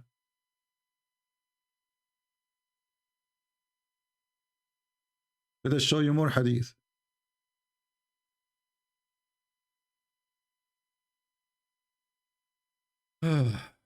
What a stupid religion. This is religion. If this is religion, what is stupidity?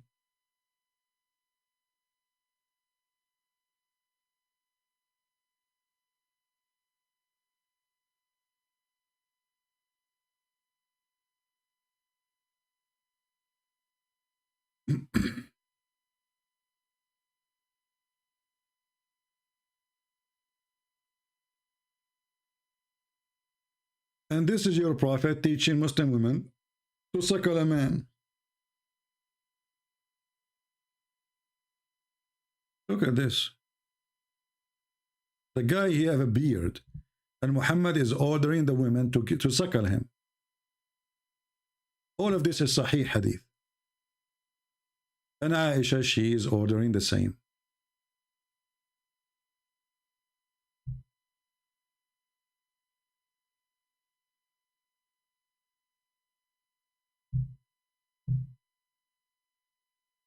Can I call you and talk about other subject? I'm a Muslim by birth. Maybe this is, let us see, false Muslim or ultimate.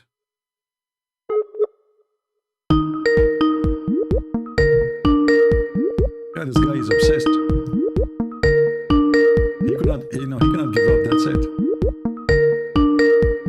Trying to retain his honor, which is all over the floor, if you have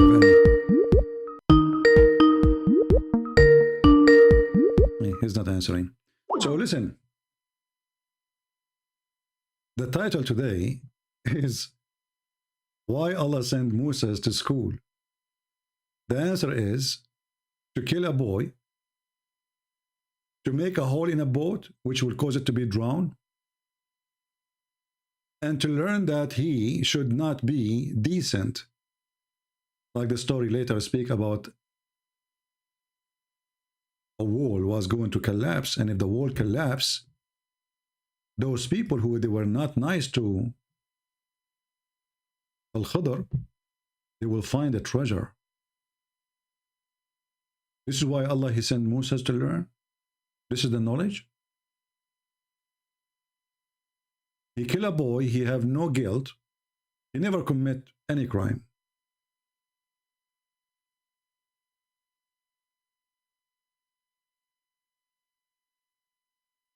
This is what Moses learned.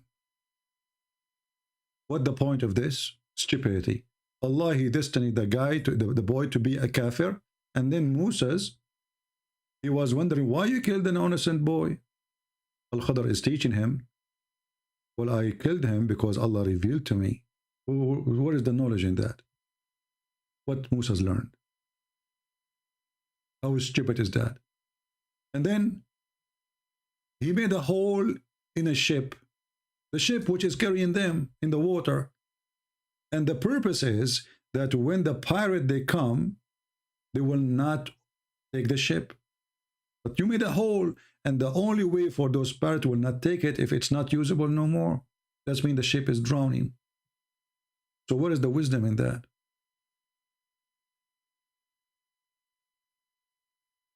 As for the ship, it belonged to poor people, okay. make working in the sea. Okay, so I wish to make a defect damage in it, as they were kings after them to size the ship. First of all, why a king want to size a ship of a poor people, which means it's useless? A king.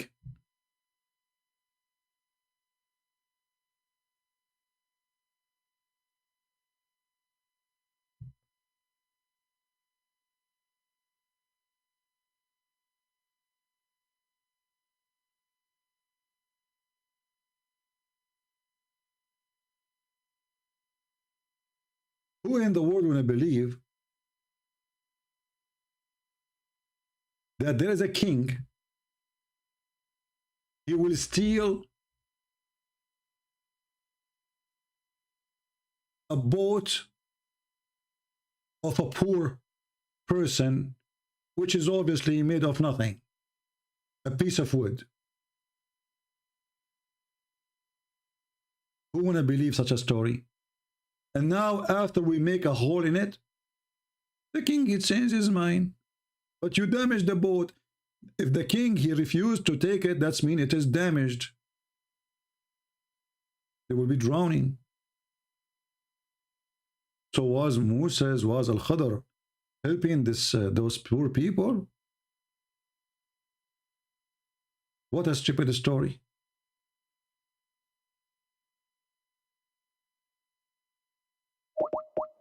This guy is saying it's good time to call you, and calling him, he's not answering.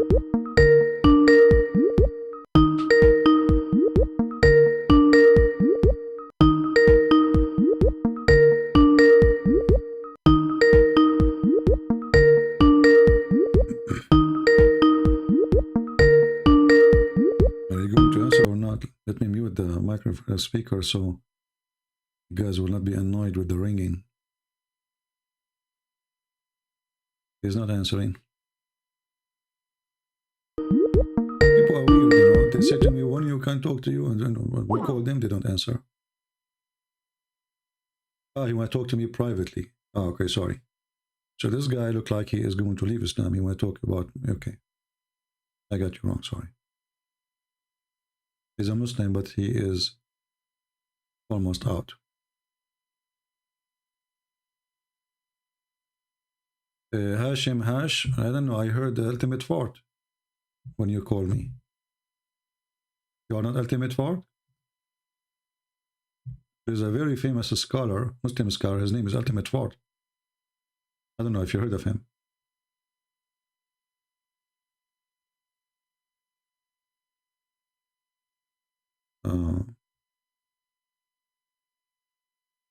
Big scholar. Let us see. Let us look for Hashim. Maybe I was wrong about you. No problem.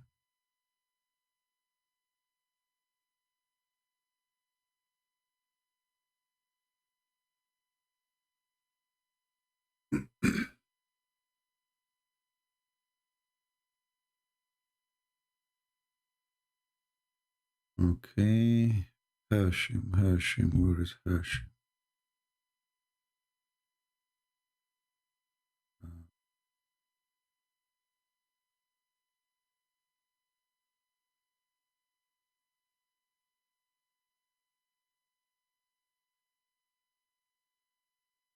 I'm trying to find you. Okay, here we go. Text me again, text me.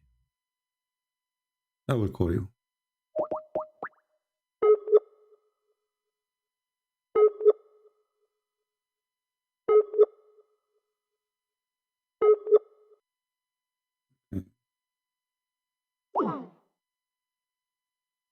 I'm calling the wrong guy, hold on.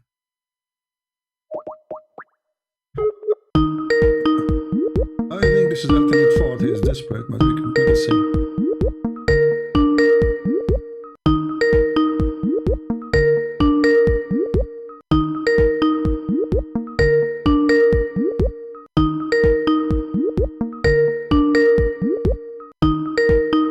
Okay, we will mute the speakers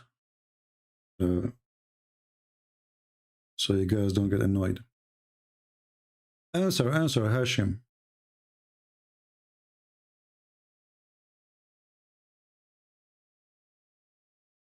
He's not answering.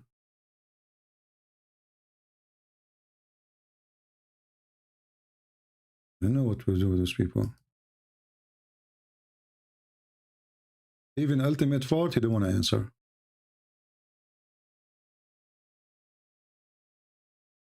Do we have any brave Muslim? So this is the wisdom. The guy, he went, he learned to be evil. So let us say there is some people, they are not being nice to me. And then they own a wall, and this wall, if it collapses, that will reveal for them a treasure. So what I will do, I will fix the wall. So they will not get the treasure. Is that the righteousness? Remember, Allah, he sent Moses to learn from Al-Khadr righteousness. And righteousness is that there is people who they are not nice to Al-Khadr. So he decided to fix the wall, because if the wall collapses, look here, by the way, look at this. And as for the wall, it belonged to 2 orphan boys in town, and there was under it treasure belonging to them, okay? And their father was a righteous man, okay? And the Lord intended that they should attain their age of strength to take of their treasure, okay? As mercy from your Lord, and it did not of my own accord, as the interpretation, blah, blah, blah. So there is 2 kids in the town, and they are orphan, and the wall belonged to them. So now if the wall collapses, the kids, you know, the others will take, but hold on, you know, this is, the story here is very silly and very stupid. How many orphans in this earth, they are being treated misjustly? Why Allah don't fix their walls? And what does this have to do with righteousness? What about teaching people righteousness to give the money to the orphans? Fixing the wall will not change anything, because sooner or later the wall will collapse again. And if collapse when they are old will not make any difference, still people can take it if they are unjust. This is teaching righteousness. Where is righteousness here?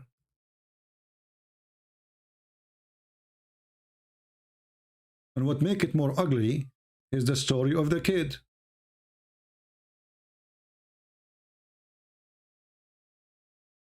Do we have any Abdul?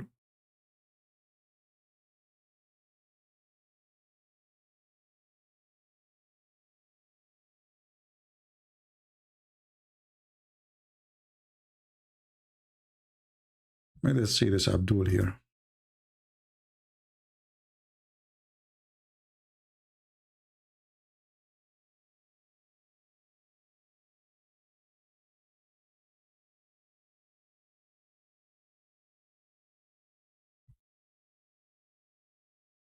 Well, this Abdul is not answering. I called him many times.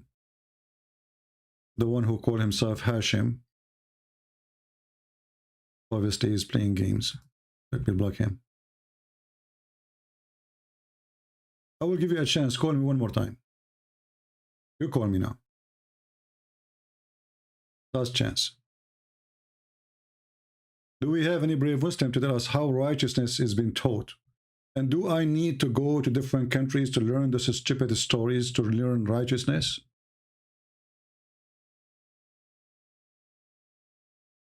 And how that make this person more knowledgeable? If Allah, he taught him something, that means he is not knowledgeable. It is Allah. If Allah taught him behind this wall, hello? Ultimate?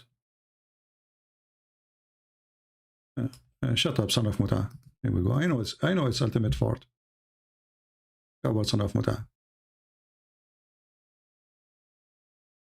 Yeah. Potato. You know, this is the... This guy is obsessed. He cannot retain his honor. The guy who have pupils in his wall. Go clean your wall, you idiot. You remind me of your prophet who used to dry his hands after having sex on the wall. On the wall. Have you ever heard of such a clean prophet? Dry his hands on the wall.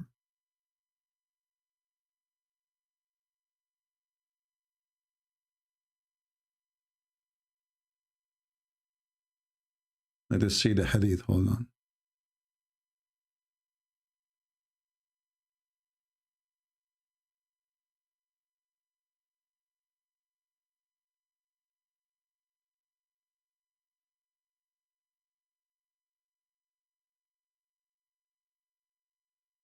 All right. This is why ultimate fault, his wall was so dirty, disgusting. He was following the steps of the prophet.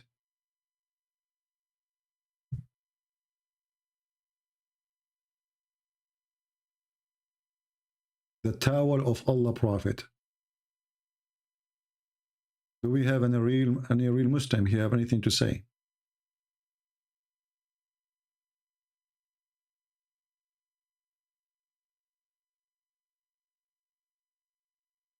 Any Muslim? Mayday, mayday.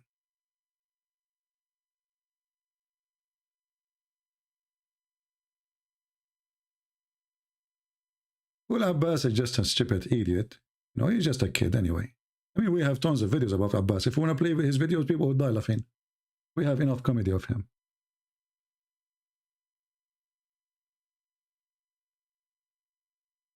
Usually I allow him to talk here, but since the last time he said very filthy words to about Jesus, I'm not going to let him to talk anymore. Otherwise, I used to use him for, you know, entertainment purpose.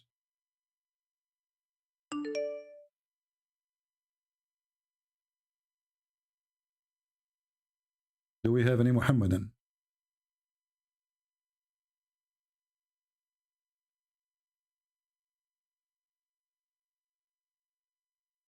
Any Muhammadan? We have only ultimate fort. Ultimate fort, he make name after name in Skype.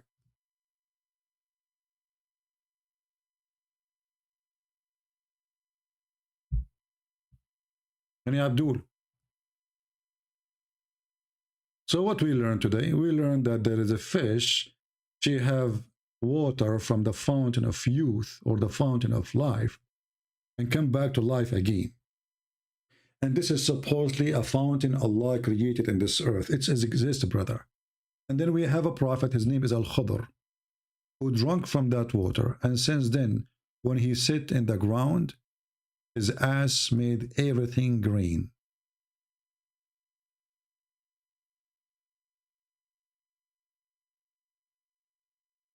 Isn't it amazing?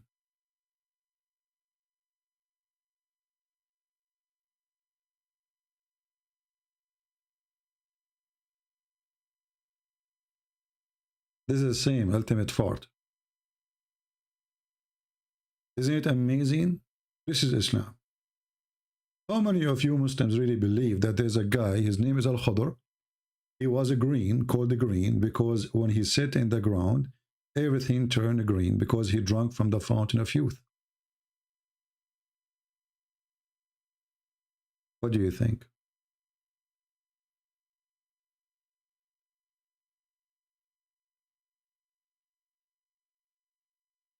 Anyone? This is the whole story, and this is what behind this story. A fiction about a guy he exists long time ago.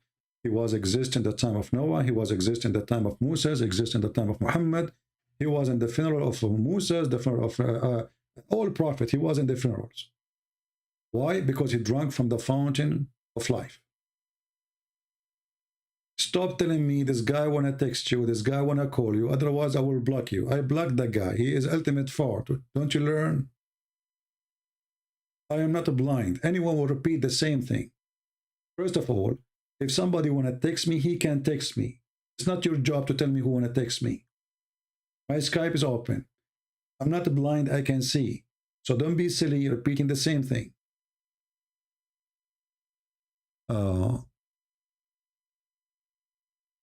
That's a good question, Faisal.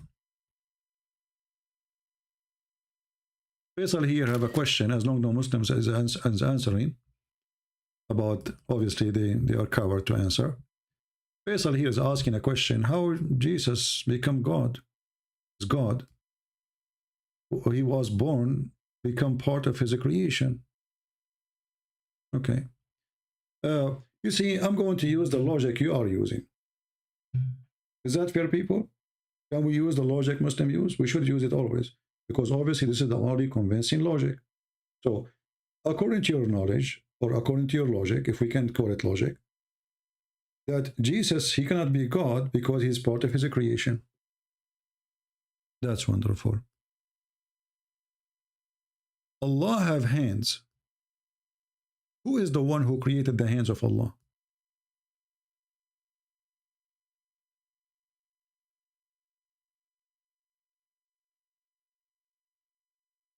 Can you tell me? Allah have hands. Allah have a shin. Allah have eyes. Even the Jews, they made fun of this Allah, who his hands can do nothing. Chapter 5, verse number 64. Is the hand of Allah is part of his creation or created by somebody else?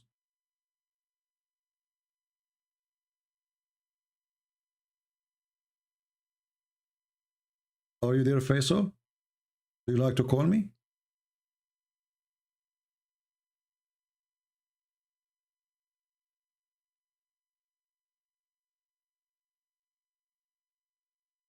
No, I'm answering you from your religion, because if I answer it from my own, you will not accept anyway.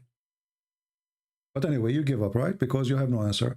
For me, it doesn't make any difference. Why? Because Jesus says, before Abraham, I am. So his existence have nothing to do with his birth. So he was exist before the creation, as you claim, of the flesh. Before Abraham, I am, Jesus said. How Jesus can be exist before Abraham, before his birth? Simply, for his existence have nothing to do with his birth as a human. He exists before Abraham. And Jesus here answering your question. And then if we go to the Quran, we will find the same, that Jesus is exist before everybody. How?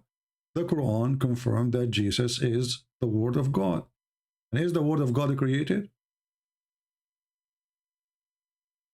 If we search right now in Islamic website, all Islamic books, you will find that Muslims believe that the Word of God is not created. Well, that is Jesus. So are you against your Quran now?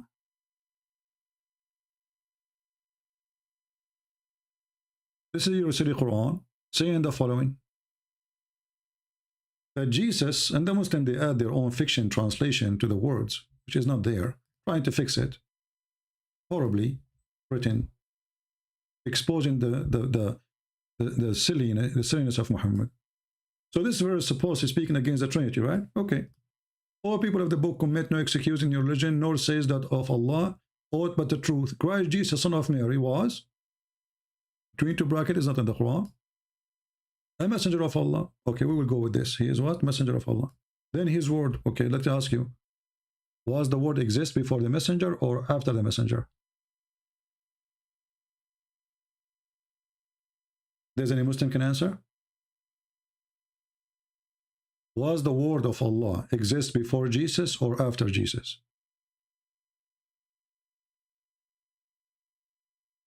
Now here, Faisal, he will decide to retreat and he will not answer. Listen carefully. Was the word of Allah, which is Jesus, exist before Jesus as a flesh or after? Who was exist first?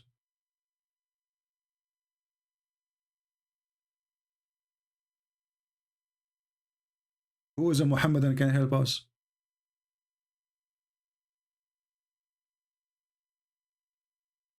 Look what Faisal he said. He said this is stupid. Thank you, Faisal. Faisal he agree that Quran is stupid. He admit. Because how we say that Jesus is created as a Muslims, and then we find that Jesus is the Word of God, so how the Word of God can be created? So the point of existence of Jesus was when he was in heaven, not when he was in earth. He is the Word of God. And this is exactly what the book of John, chapter 1, verse 1 says. But Faisal agree that the Quran is a stupid book. For Jesus was exist before he was created as a human being, according to your stupid Quran. It's in front of you.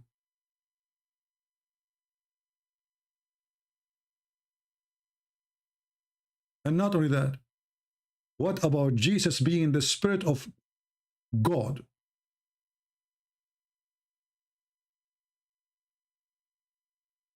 Is Jesus a spirit proceeding from him?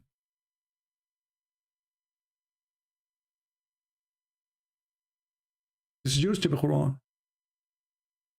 So was the Spirit of Jesus created? If the Spirit of Jesus is created, that means Allah is created too, because this is the Spirit of God. According to your Quran, Jesus have the Spirit of God. It's in front of you.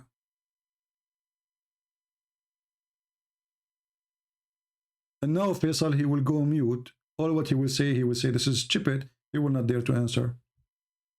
So our Bible get you busted, your Quran get you busted. Should I borrow somebody else? Should I go to the Hindus?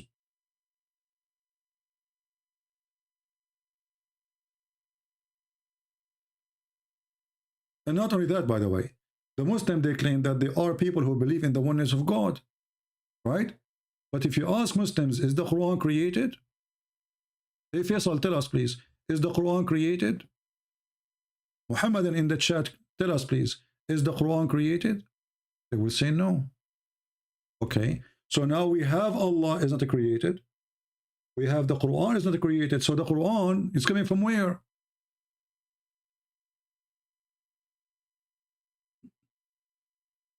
Madness. If the Quran is not created, if the word of Allah is not created by Allah, so it's coming from where? So now we have two divine and created. What is the oneness of God?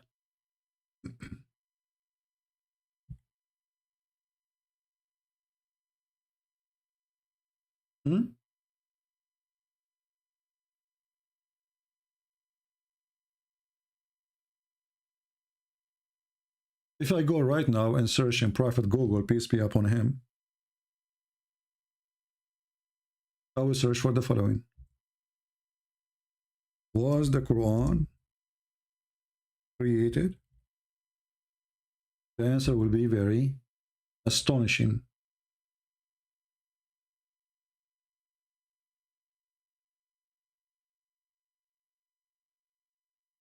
The Quran is the word of Allah.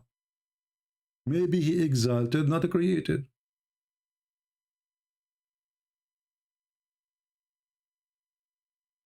So, if Jesus is the word of Allah, he is not created too. And then how we can say it's the word of Allah if it's not created by Allah? How this word belong to him if it's not made by him?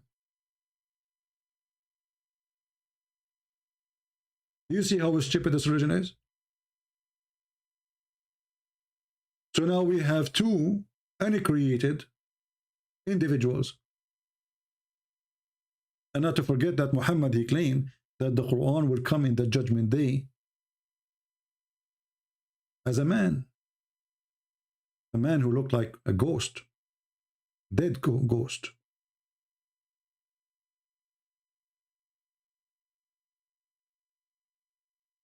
This is how silly this cult is.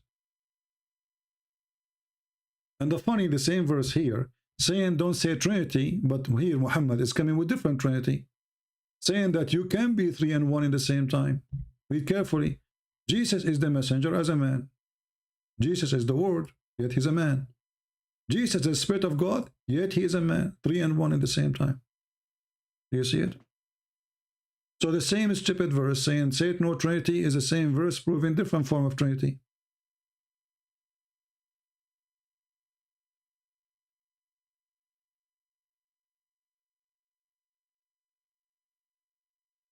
Any Abdul?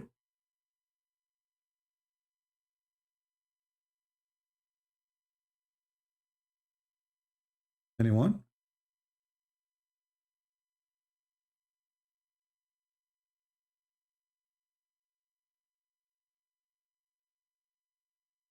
Jimu, you can contact me only if you are a Muslim. If you are not, you chat here like the rest.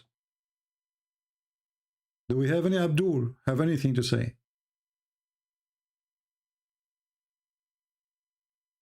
Anyway, you know, guys, I'm thankful that Allah, he gave me the blessing that when I sit on the grass, I make it green. And this is why now many countries around the world, they are trying to have contract with me. All what I need to do all day long, I fly from place to place, sit in the ground and make it green. Actually, there's an island called the Green Land. It is called this way because I sat there. Since I drank from the fountain of life.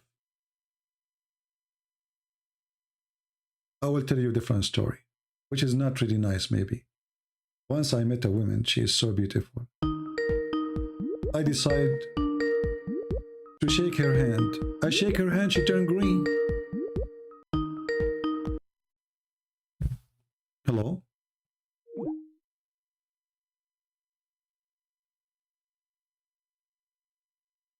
Why people are calling me? If you're not a Muslim, you don't call me. If you're not a Muslim, you don't call me. Let me see. This guy is a Muslim?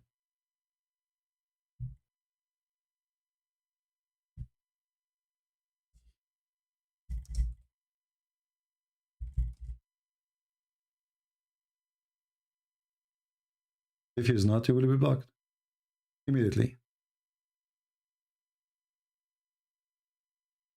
So anyway, I'm telling you this is a true story. That this woman, you know, I shake hand with her, she became a green, brother.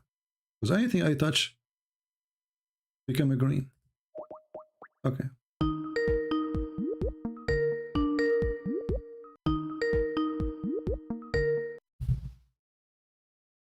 Hello? This is the same. Yes, my friend, you are live on air. Oh, thank you very much for having me. Can you mute YouTube, please? I shake hands with her, she became a green, brother. Is there anything? All right. So what do you want to say? Now? Yeah, it's okay. What do you want to say to us? Go ahead. You are a Muslim? Yes, I am actually. All right. What do you like to say to us? You are welcome. Yeah, I have a question about Jesus, man. You have what? I have a question about Jesus. All right, go ahead. Yeah, there is this chapter in Matthew. Yeah. The 6th chapter or the 7th chapter. Eh? Hello. Yeah, I hear you. Go ahead. Yeah. In this chapter, if I'm not mistaken, it clearly indicates that Jesus is an obedient mortal. What? And God is the master. Jesus is just an obedient servant. Okay. He's obedient servant. Oh, okay. Yeah, and God is the master, and Lord as well. All right. So what? Where it says that Jesus is just a servant, he is not a master. Matthew says. No. Yeah, in Matthew, chapter 6 and 7. Yeah, because I'm having chapter my 6. Quran. Okay, where in chapter 6 it says that? Because obviously you are reading an article, right? You must read an article. No, yeah. I'm having my my Quran with me, and they indicated that in Matthew, verses 6 and 7. In the Quran, it says in Matthew, the Quran says that. Yeah, look, the Quran that I'm having, okay. Yeah. So it points out that in the there's Bible, nowhere in the Quran the name of Matthew is mentioned. What is that? No, you don't understand what I'm trying to say. So you said to me the Quran, you have a Quran, and the Quran says the following, right? But the Quran never mentioned the name of Matthew. No, I mean in the Bible there is the book of Matthew. Okay. So you are saying you are saying you saw that in the Quran you have.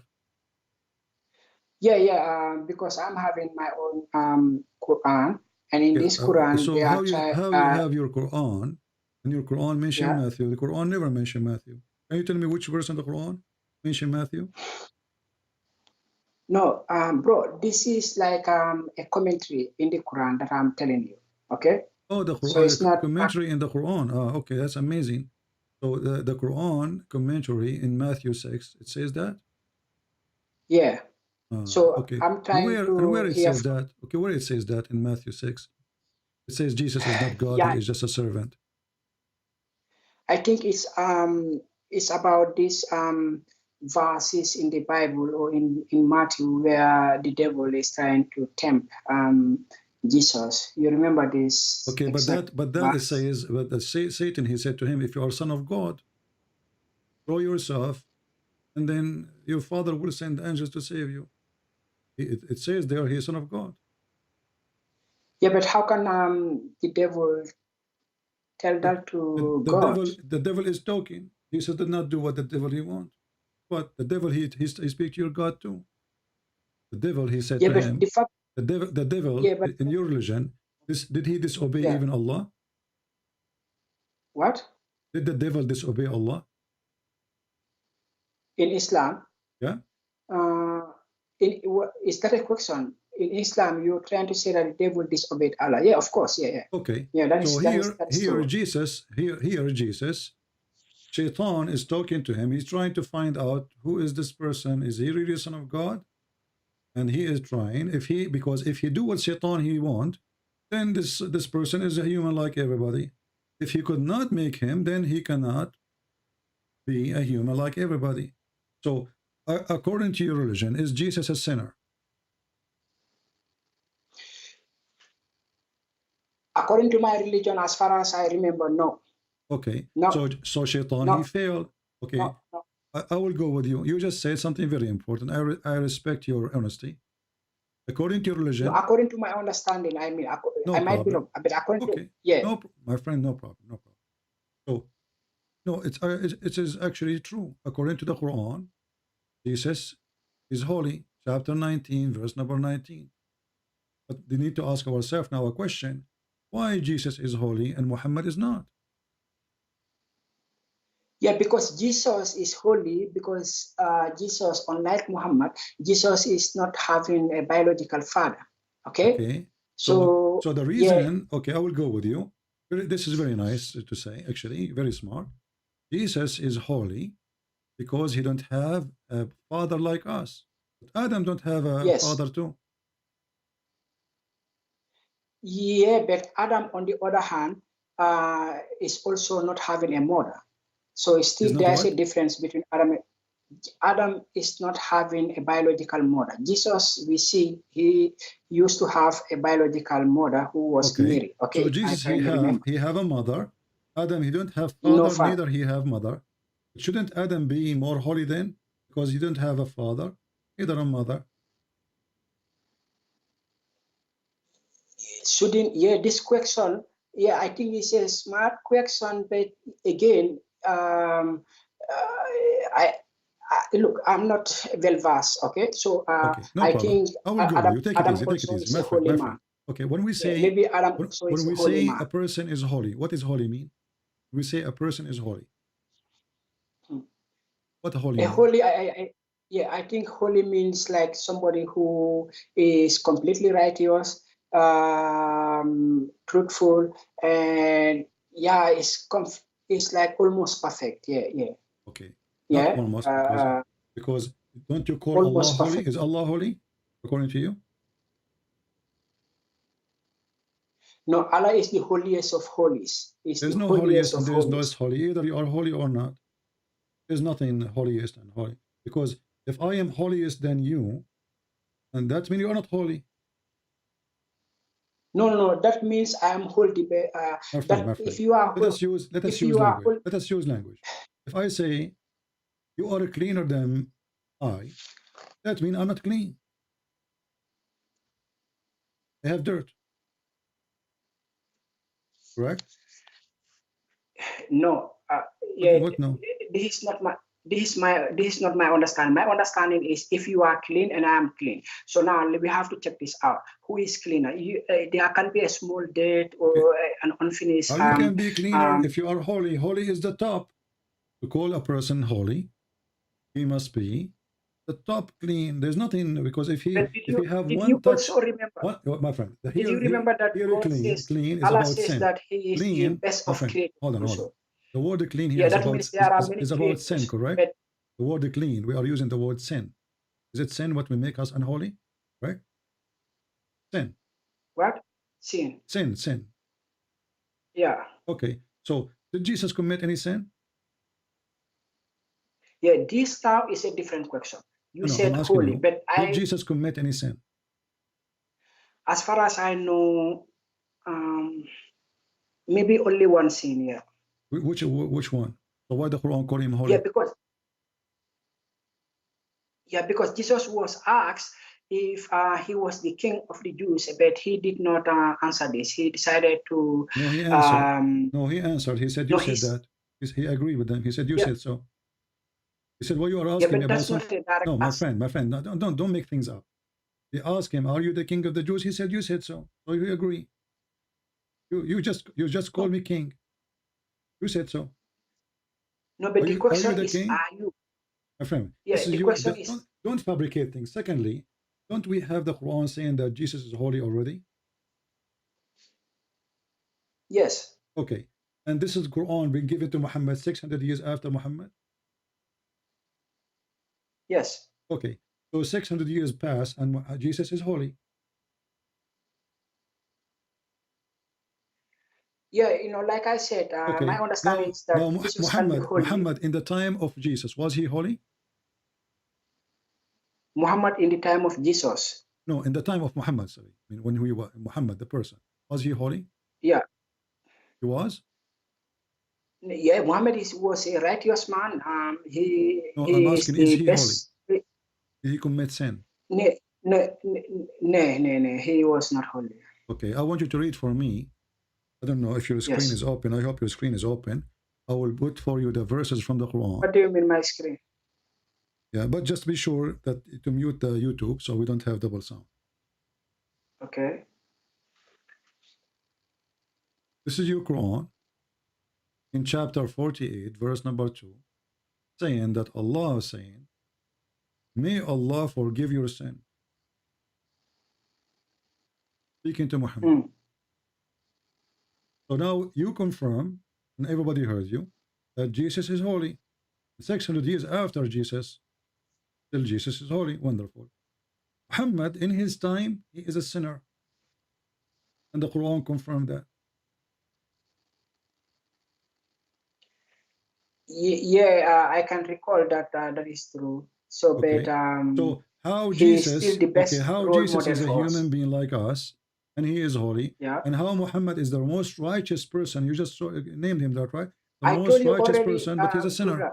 Jesus is not a human being like me and you. He is simply not with a biological father. Okay? So me and you, we are having both biological parents. Okay. So now Jesus. So you are saying that Jesus' nature is above sin. Is above sin. Yeah. Look, I'm not so about. Yeah. Okay. Maybe yes. Yeah. So Jesus' nature, people, is above sin. Muhammad's nature is the nature of a human being. Is a sinner. So who's God? Yeah. That. So what is God then? God is the one whose nature is above sin. God is the one whose nature is above sin. Yeah, but we look. Okay, we're talking about, like I told you in Matthew, there is this, there is My in friend, Matthew, there's nowhere exactly. in Matthew is saying what you are saying. That is not true. No. Jesus said, I am being sent by my Father. And then Jesus, he said to his disciple, I will wash your feet. But doesn't mean that he is like a servant, a slave. You know, he is being humble. He says, if you don't do what I'm doing, you don't belong to me. And Jesus is the one who said, I am from above, you are from below. And Jesus is the one who said, I am before Abraham, I am. So all of this is Jesus saying that before Abraham, I am. That's metaphorically. No, not metaphorically. They asked him about his age. He said, how Abraham, he saw your day. Abraham, he saw your day. He said, truly, truly, I say to you, before Abraham, I am. He said, how you are before Abraham and you are not even 50 years old. So this is not metaphorically. It's not up to you. The whole Bible speak about Jesus' existence. Have nothing to do with his birth. Everything was created by him and for him. By him created. So here now, me and you, we came to an agreement that Jesus' nature is above sin. Muhammad's nature is sinner nature. Yeah, it's sinful, yeah. Let us stop here. Is Allah nature is above sin or he is a sinner too? You know, first of all, we don't know what is Allah's nature, okay? Or God's nature, because like we only know about as far as we are talking, we only know about Jesus and Muhammad. Jesus is having a mother but not a father. So therefore we have some clue about Jesus' nature. No problem. I'm asking you now. Let us focus on the topic, please. When I say the nature, I'm not talking about his skin, you know, his hands, how they look like. No. I'm talking about the nature of sin. Jesus is you are the one who said to me, Jesus' nature is above sin. Wonderful. Is Allah nature above sin? Yeah. I would like to agree that Allah's nature is above sin. But again, I don't know what is Allah's nature like. Is it okay? If I go to you now and I tell you, go and flirt with the wife of your son, is that a good thing to do? I don't have son. I don't have any I'm saying, son. let us say you have a son and he is married. You have a wife, huh? And then I say to you, go and flirt with her. Go to her house. Tell her that you want her in bed. No, is that evil from Satan or this is from Allah?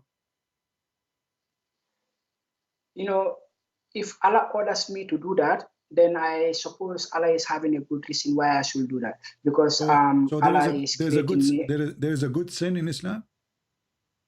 Huh? There's a good sin in Islam. Yeah, there is a good sin. For example, you can lie. So you are saying to me now, if Allah told you to flirt with your own son's wife, Allah, he have a good reason for that. What is the good reason? Yeah. First of all, Allah never told me that, so I can only draw examples. Chapter 33, verse number 37. He told Muhammad. He told Muhammad, chapter 33, verse number 37. Allah, he told let me Muhammad open my Quran. That this woman is yours. So have fun. No, you said chapter what? 33, verse number 37. 37. 33. Please give me some moment, please. 37. 37.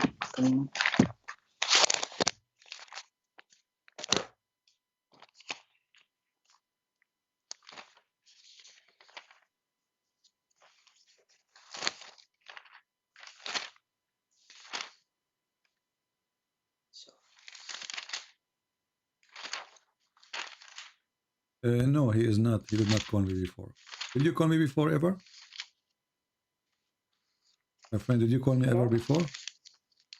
Yes, I used to call you like before, yeah. And they are saying, did you call before and you left Islam? Did I call before? I was strongly doubtful, but I still did not make up my mind. I'm still looking for more. Yeah, I call you. You remember that, yeah? No, I don't remember. And I was trying receive to calls from everybody. I don't know. Anyway. Okay. You said 33, 37, yeah? Yeah. Yeah, 33, 37.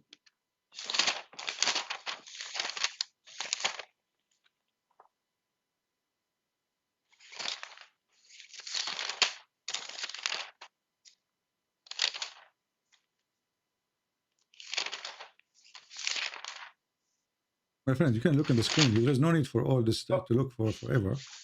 Oh, look on the screen. I We can't have it clearly there. find it. Okay, okay. Let me open it. Okay, right. I can see it. And remember when you said to him, Zayd bin Haritha, the freed slave of the Prophet, on whom Allah has bestowed grace by guiding him to Islam, and you, O Muhammad, to have done favor by promoting him. Keep your wife to yourself and fear Allah. Keep your wife and fear Allah. Yeah. So Allah saying to Muhammad, why you are training the man, keep your wife, when I told you should take her? Why? So it says keep your wife and fear Allah. Why God want to encourage relationship between a married woman and a married man? And the married woman is married to the son. Is that ethical in Islam? Yeah, but this privilege is unique to Muhammad only. Oh, this is a privilege. So it's a privilege to be filthy. No, not necessarily. I think like what do you mean not necessarily? So now, if you go to your son and you flirt with the wife, and Allah told you this is a privilege to you, that will make you a good person. Like I said, Allah is having reason for whatever commandment that He. What is the reason? Muhammad, you have already many wives. What is the reason? Already have many wives. Is he single? Is Muhammad he cannot find a wife? And the woman she is married already. No, not. The woman Muhammad she is can married have already. any wife. Listen. Muhammad here, he broke the commands of God. When God, he gave Moses, he gave him command. And the command says, don't wish what is not yours. Don't look at the women is not yours. Don't take the money. Don't steal the money is not yours. So Muhammad is breaking the command of God. And his God cannot be the God of Moses. Okay, but you did hide in yourself what Allah has already made known to you, that He will give her to you, that which Allah will make manifest. You did fear the people. So here, what I can see so far is that Muhammad is given this privilege, that hold on. That how you call fornication a privilege?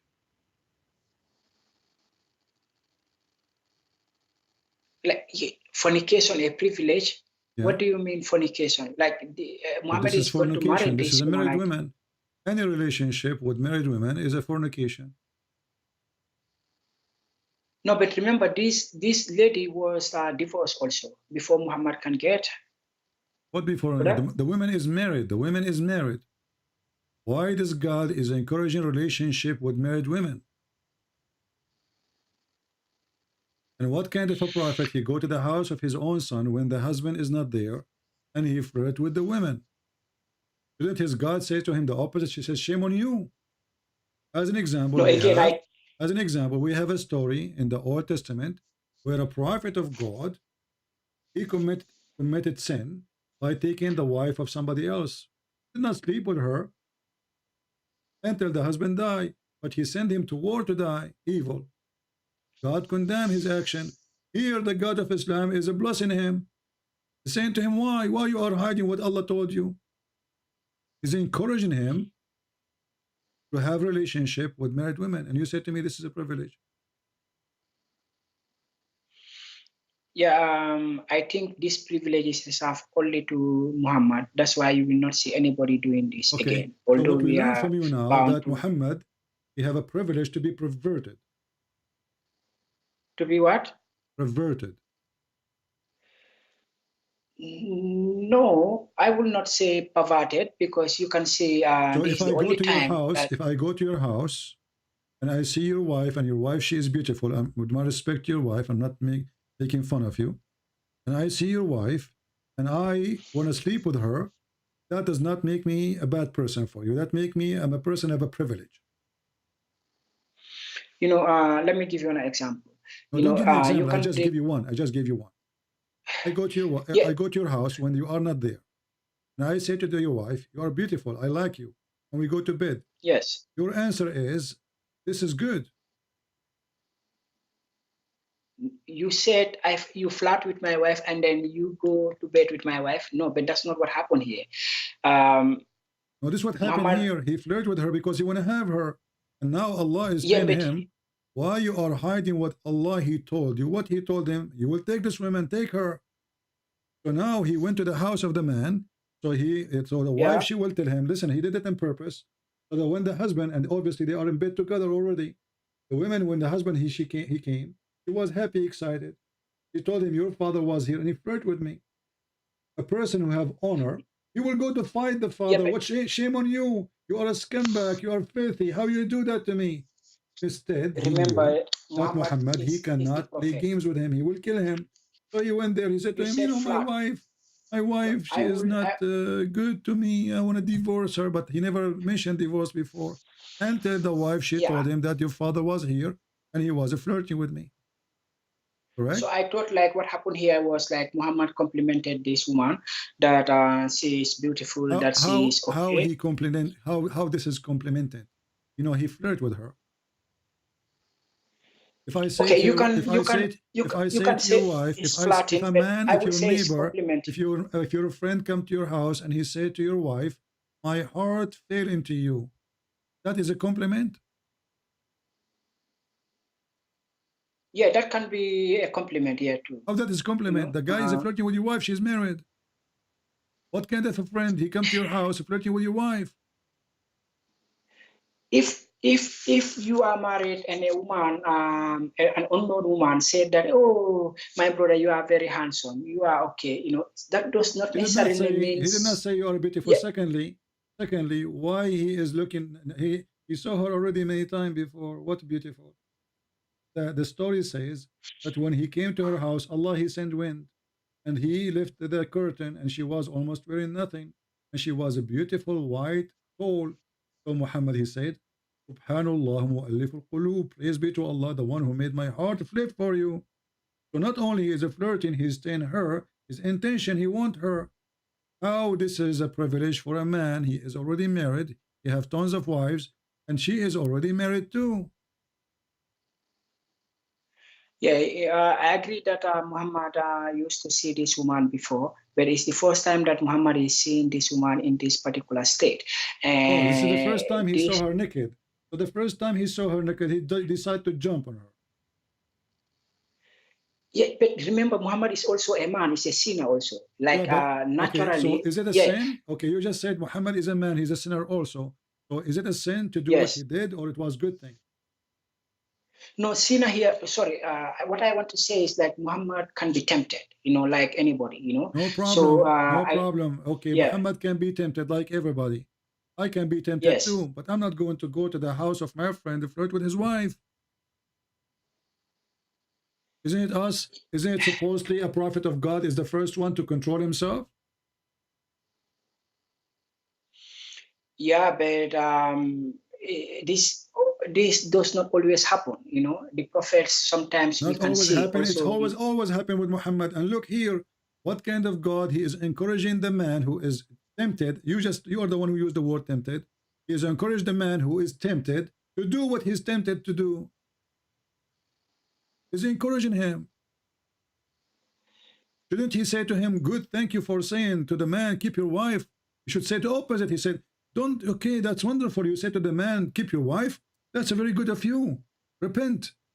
Don't think about the wife anymore. She is his wife. I think Allah is not encouraging Muhammad here. He is simply supporting him. He is saying to him, why you hide what Allah revealed to you? What Allah revealed to him?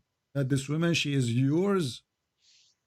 Are you afraid from people what they will say? So he knew that people will say bad things about him because this is wrong. Allah manifests to him. What kind of God he manifests to him about a married woman? At least let her get divorced yet first. And what kind of a God he sent wind to open the curtain so the prophet can see her naked?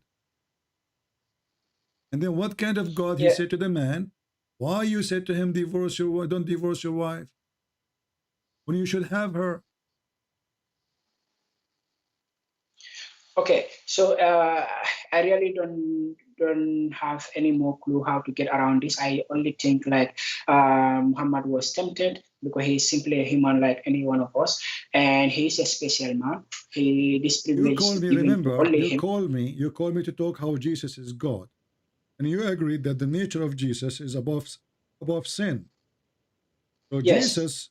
Jesus will not be tempted by a naked woman, correct?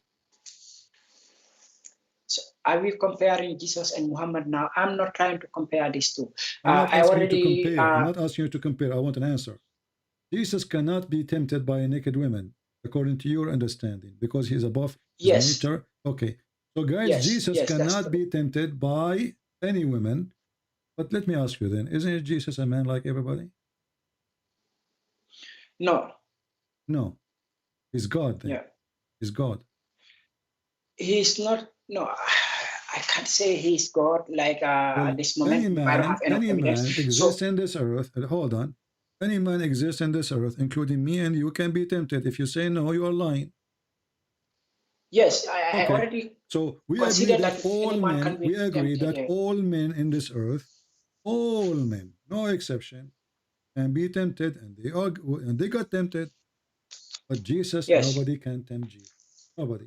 Satan, he tried, he failed. So what makes Jesus above is holiness. And what make him above, that he is from above, not from below. And Muhammad is just a bad person, hijacking the business of a prophethood. He is no prophet. He is making Quran just to serve his private part. Yeah, I call to understand very well what Matthew is saying. Matthew 4:10, for example. Okay, Matthew 4:10. You know, thou shalt worship the Lord thy God, and him only shall you serve. So you are well versed. Okay.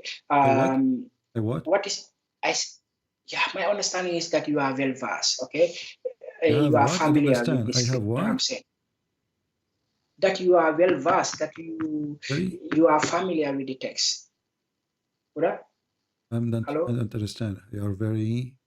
Somebody can tell me what he's saying. You are very what?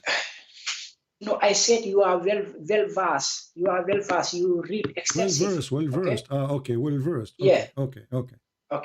Yes.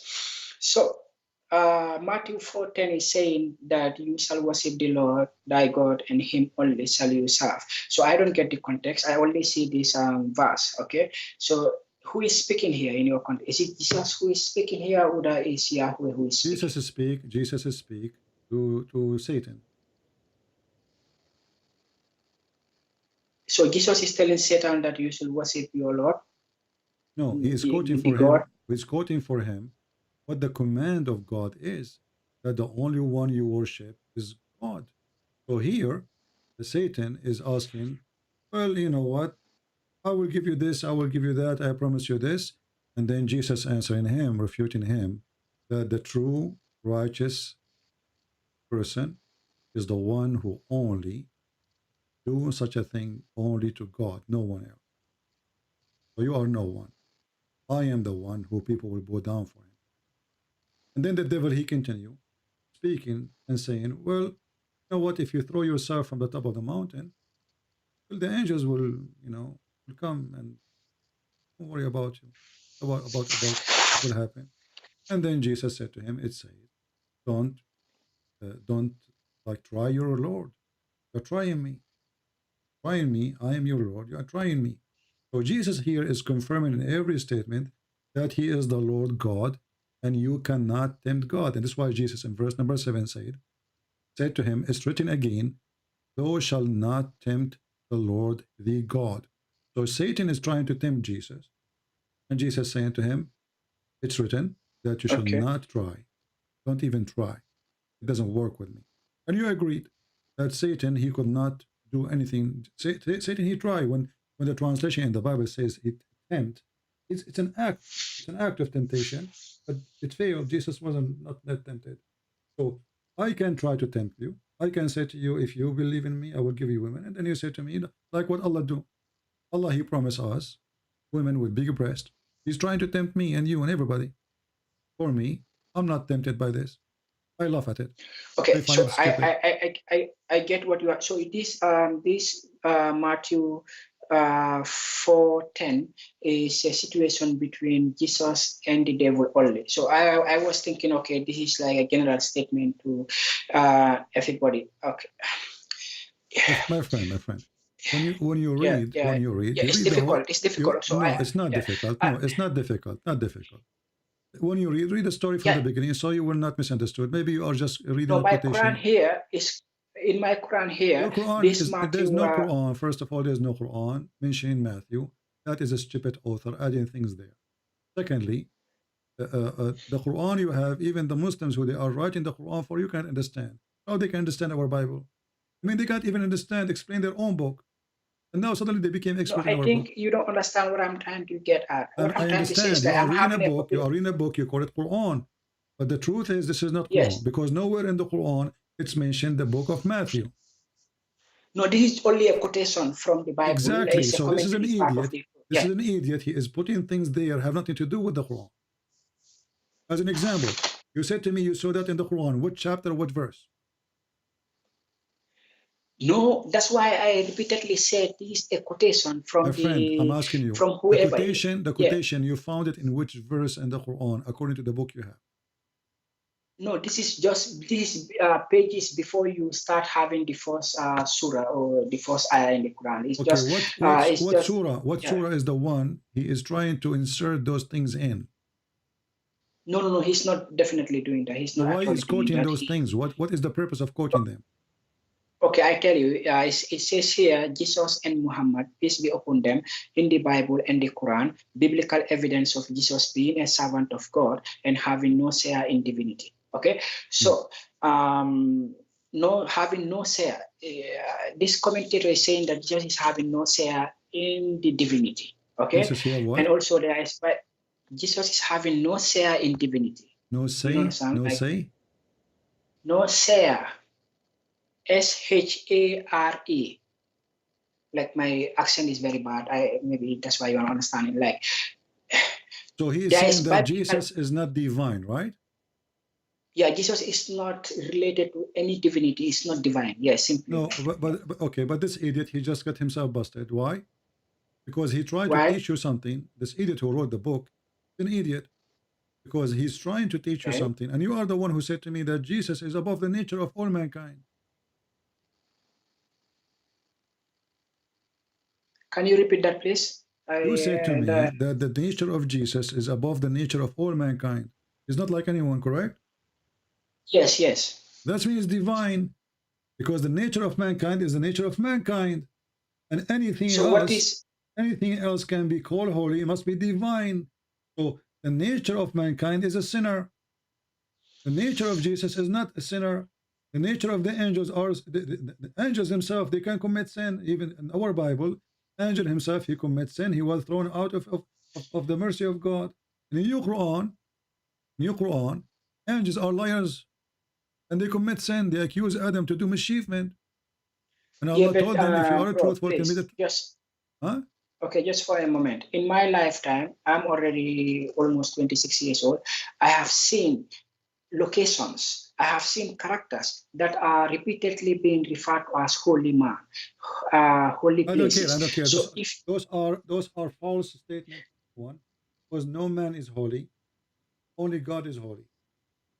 That's why I'm having difficulty to try to catch up with difficulty. Don't be fool yourself. Yeah, because somebody said to you, the holy priest, he's not holy, or the holy pope, he's not holy. Yes. Or the holy Christian prince, he's not holy. Or the holy prophet, the holy he's not imam. holy.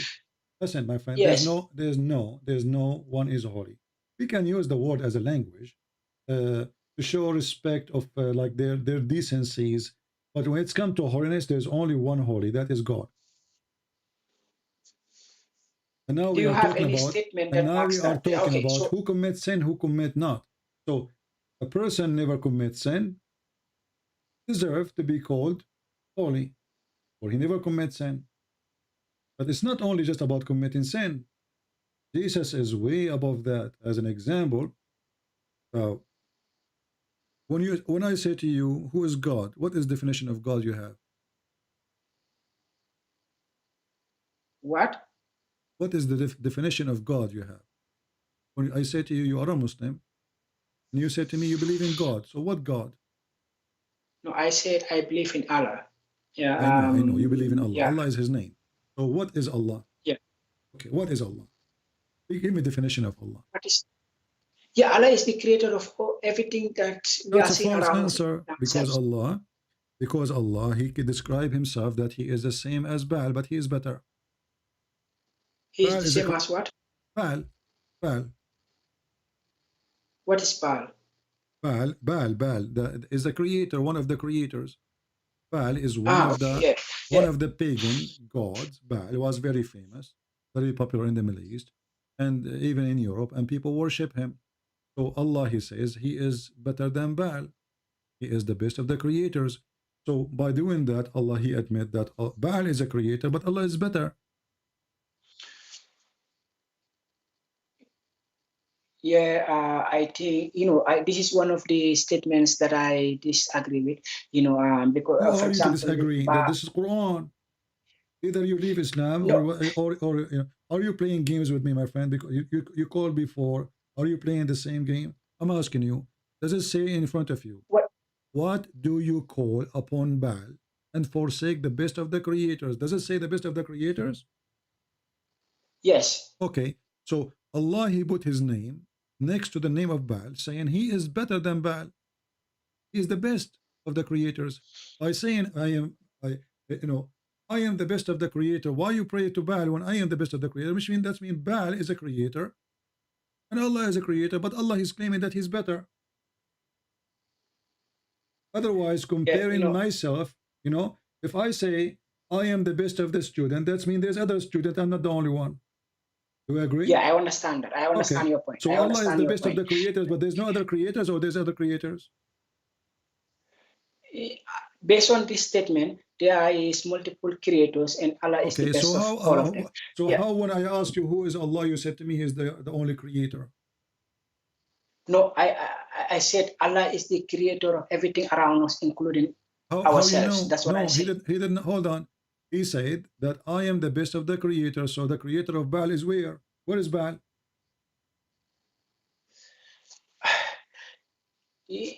I told you a moment ago that this is one of the verses that I disagree with. So you can see who I am. Agree or not. So you don't agree with the Quran now, so you have to leave Islam then. Either you agree with it or you don't agree. If you don't agree, this means you leave Islam.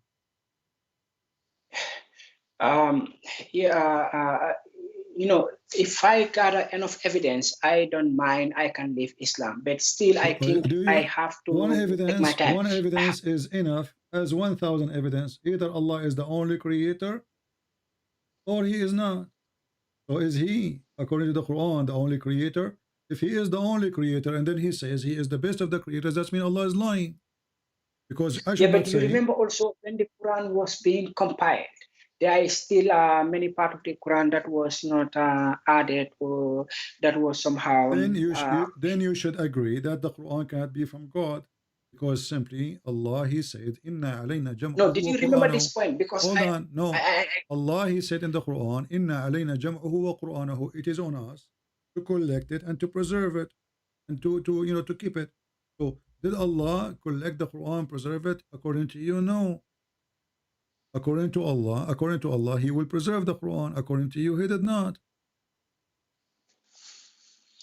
The preservation of the Quran, as you said, I have trouble agreeing with that 100%. Yeah. Okay. I'm still in it. Okay. So Allah, He could not preserve the Quran, could not collect the Quran.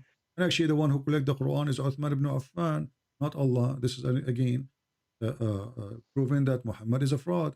But now as long you are saying you don't agree with this verse, you don't agree with that verse, well, the one who made the verse is who? The one who revealed the verse is Allah, I believe, still through the Archangel Gabriel. So how Allah he makes such a mistake? Now, why you don't agree with Allah then?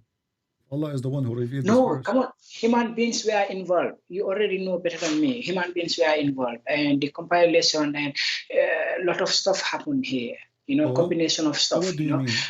You mean you Muslims, you added those words to the Quran? Yeah, Muslims are also human beings. They can be flawed. They can make errors. They can be having selfish interests. Muslims, we are all human beings at the end of the day. You know, so we are not above. Yeah. So I am one of the many Muslims who think that. Whatever I show you, anything stupid in the Quran, you will say to me, this is the error of a human being.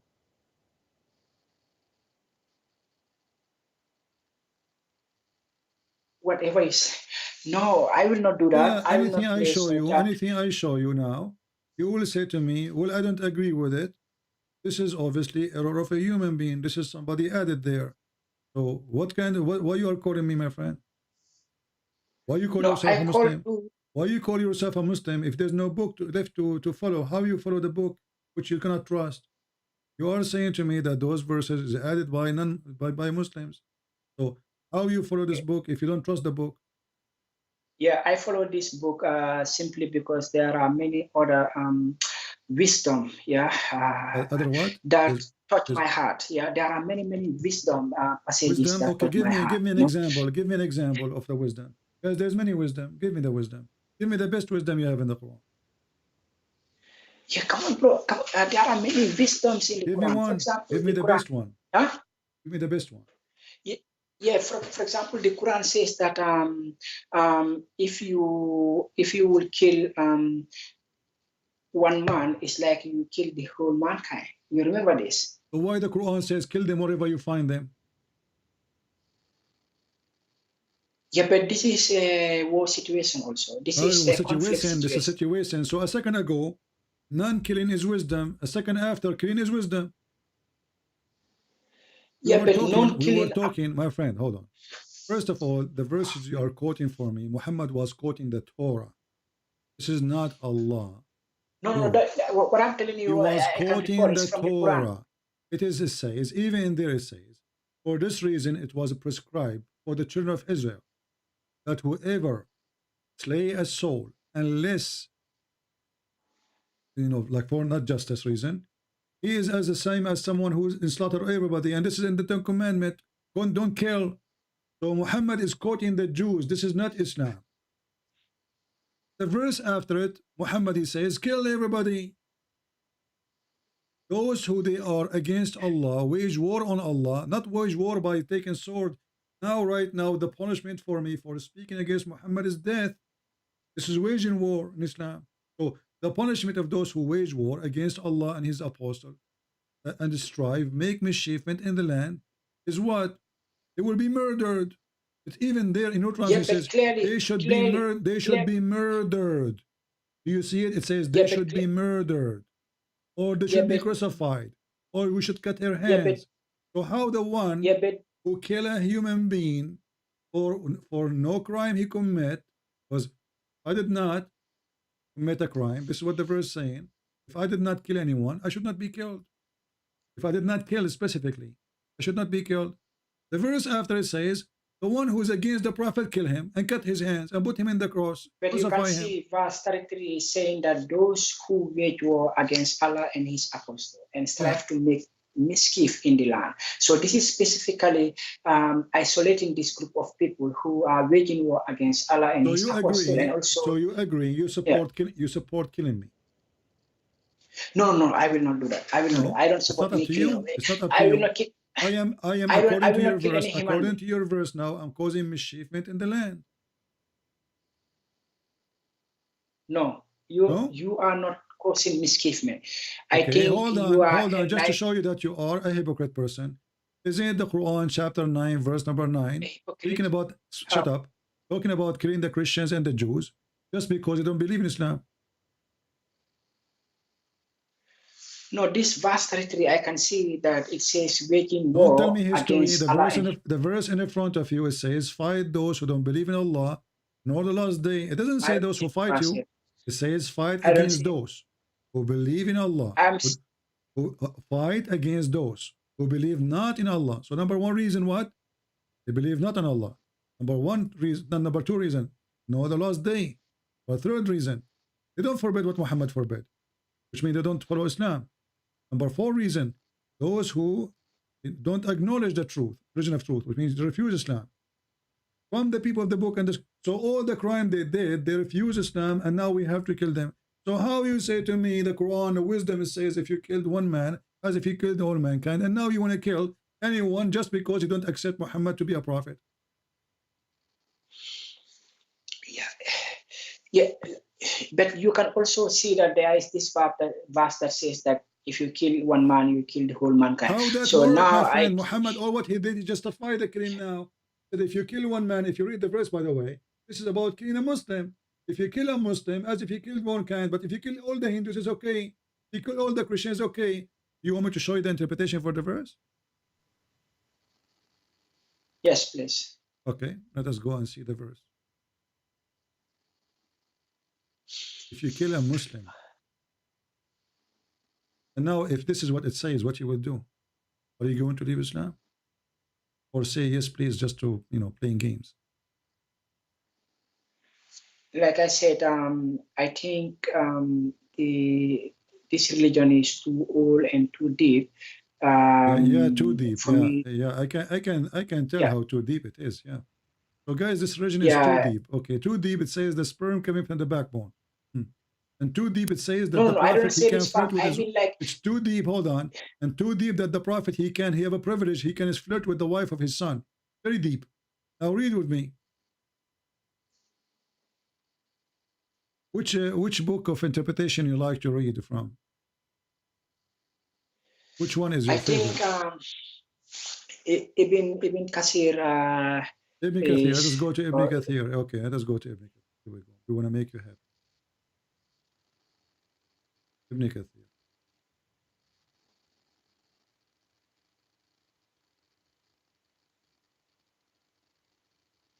All right. This is Ibn Kathir. There is no Ibn Kathir. This is Al-Jalalain. Yeah, this is Ibn Kathir now in front of us. The ayah states, whoever kill a soul without justification, such as in retaliation of a murder or causing of mischief in the earth, okay, as if he killed all mankind. And now we could go down. He continue more, he says. Meaning, if anyone killed, he's repeating the verse here.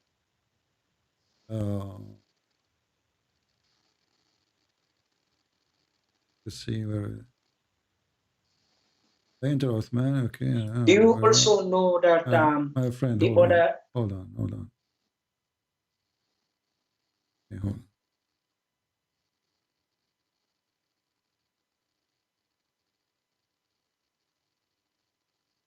Read it. It's about killing Muslims. If you kill Muslims, you are murdering. If you kill non-Muslims, this is only for Muslims. Read carefully. Whoever kills a soul that Allah forbid killing is just like the killing of all mankind. Sa'id ibn Jabir, oh, they will see it.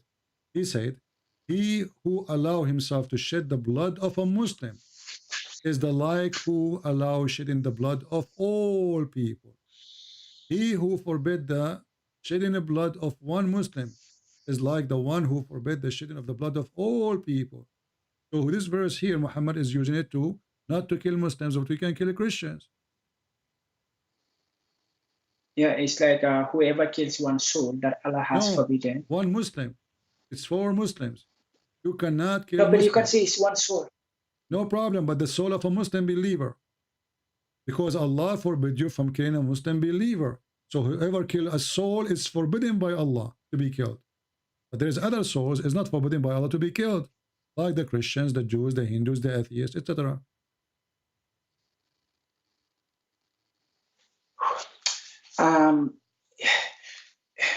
Yeah, it's definitely too complicated. Okay, it's definitely okay. Take care. You are just playing games. Yeah, it's complicated. And let me block you. Actually, I have no time for liars. It's complicated. Even this one is complicated. Even this one is complicated.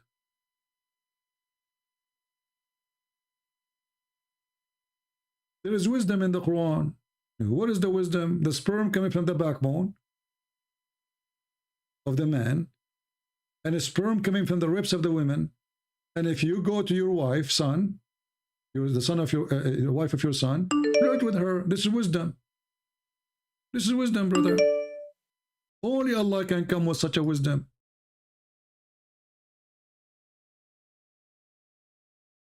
This is Ultimate Fart. He is using the name of Faisal. Hey Faisal, Ultimate Fart is using your name. He's texting me in Skype. Welcome to Nigeria.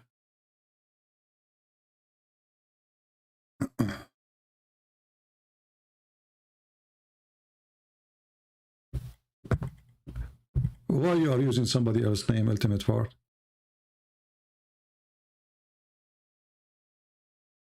Ultimate Fart.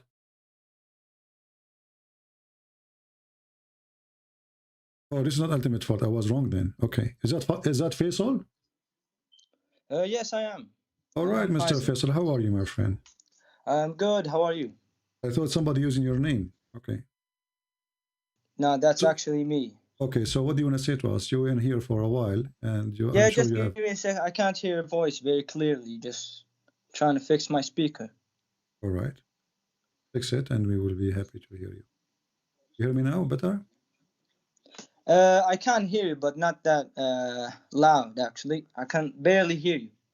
Okay, hold on. Let me see. Let me call you back. Hold on. Give me a second.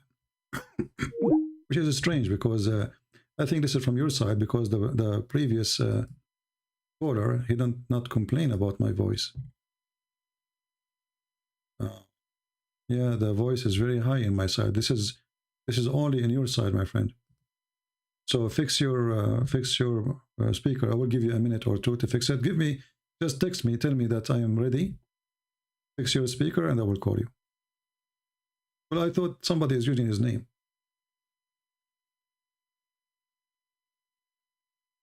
Call you now? Okay.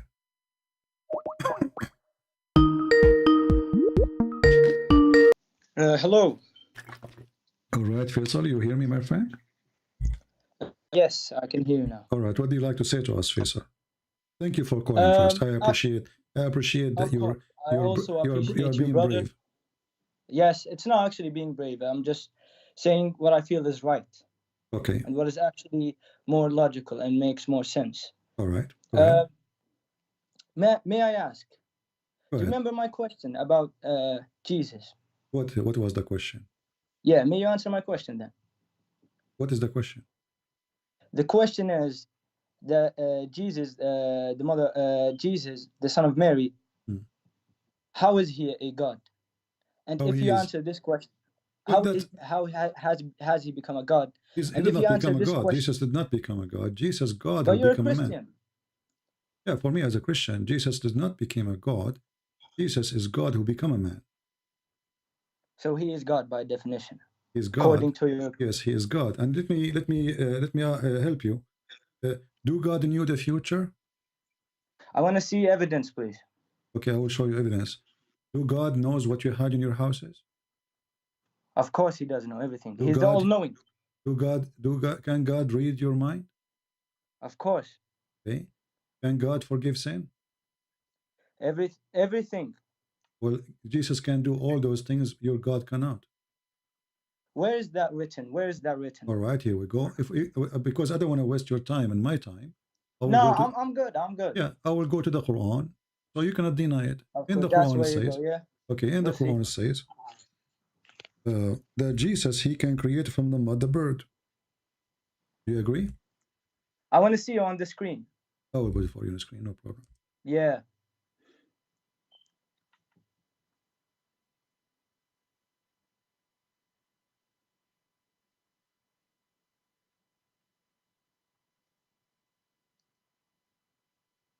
chapter 349 and chapter 5110. Chapter 349, verse 49. And 49? Yeah. And chapter really? 5110. Let us go to 349 is a shorter. Okay. So here the verse confirm the following, that Jesus, he can create from the mud a bird and he can breathe into it. Of course he can. Let me tell you this. Okay. There are many prophets, right? Okay. Each prophet has his own miracle. God gives him miracles, such as Jesus. Muhammad had many miracles. Can Muhammad breathe into the mud and make it make the living bird? But why does he have to do that? No, Jesus' name is Al-Masih. Al-Masih ibn Maryam. My friend, you speak Arabic. That's wonderful. I'm asking you. Of course I can. If there's any other person, he can create from the mud a living creature beside Jesus. Allah. Allah. So now, guys, we have two. We have Allah and we have Jesus. Brother, do we agree on that? Brother, I'm not that dumb. Listen carefully. Allah gives his messengers miracles, and one of Jesus' miracles happened to be giving life to a bird and also healing some human beings. You just said that the one who gives life to the bird is Jesus. Bro, come on, don't play these games. Do you think I'm stupid? You're not stupid. You are smart. Did I use the word stupid? Because you are smart. Because you are smart. Hold on. Because you are smart. I'm trying to learn from you. I'm asking you. Who is the one who gave life to the bird? Is it Allah or Jesus? Allah. You speak Arabic. It says فَأَنْفُخُ فِيهِ. أنفخ فيه, yes. Okay, who is the one who breathed in the bird? Bro, okay, let me ask you this. Don't. Please, you see, hold on. See, you're in the corner. Who is the one who breathed? Who is the one who breathed into the mud and give it life? Is it Allah or Jesus? According to Allah's words, yes, Jesus. He gave him the so guys, Isa ibn Maryam. He gave him the miracle. He gave him the miracle. Okay, no problem. But the one who breathed, is Jesus, and you agree, correct? He's Isa, not Jesus. Okay, Isa, no problem, not Jesus. You agree. So, but don't you Muslim, you claim that this is Jesus? Sorry? Don't you Muslim claim that this is Jesus? You call him Jesus, but his real name is Isa ibn Maryam. His real name. Okay. So listen. Of course, everyone knows that. Okay. So the one who breathed is Jesus. You agreed, correct? Yeah, as a miracle. So from inside Jesus, life comes. Oh my God.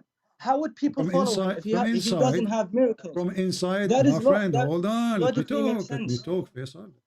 Bro, that logically makes sense.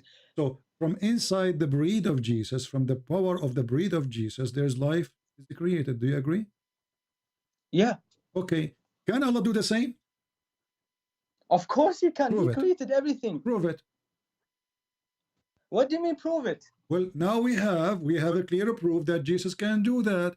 It is your time to tell me how Allah can do what Jesus can do. Allah cannot do. Prove it. Go ahead. وَيَخْلُقُ مَا لَا تَعْلَمُونَ.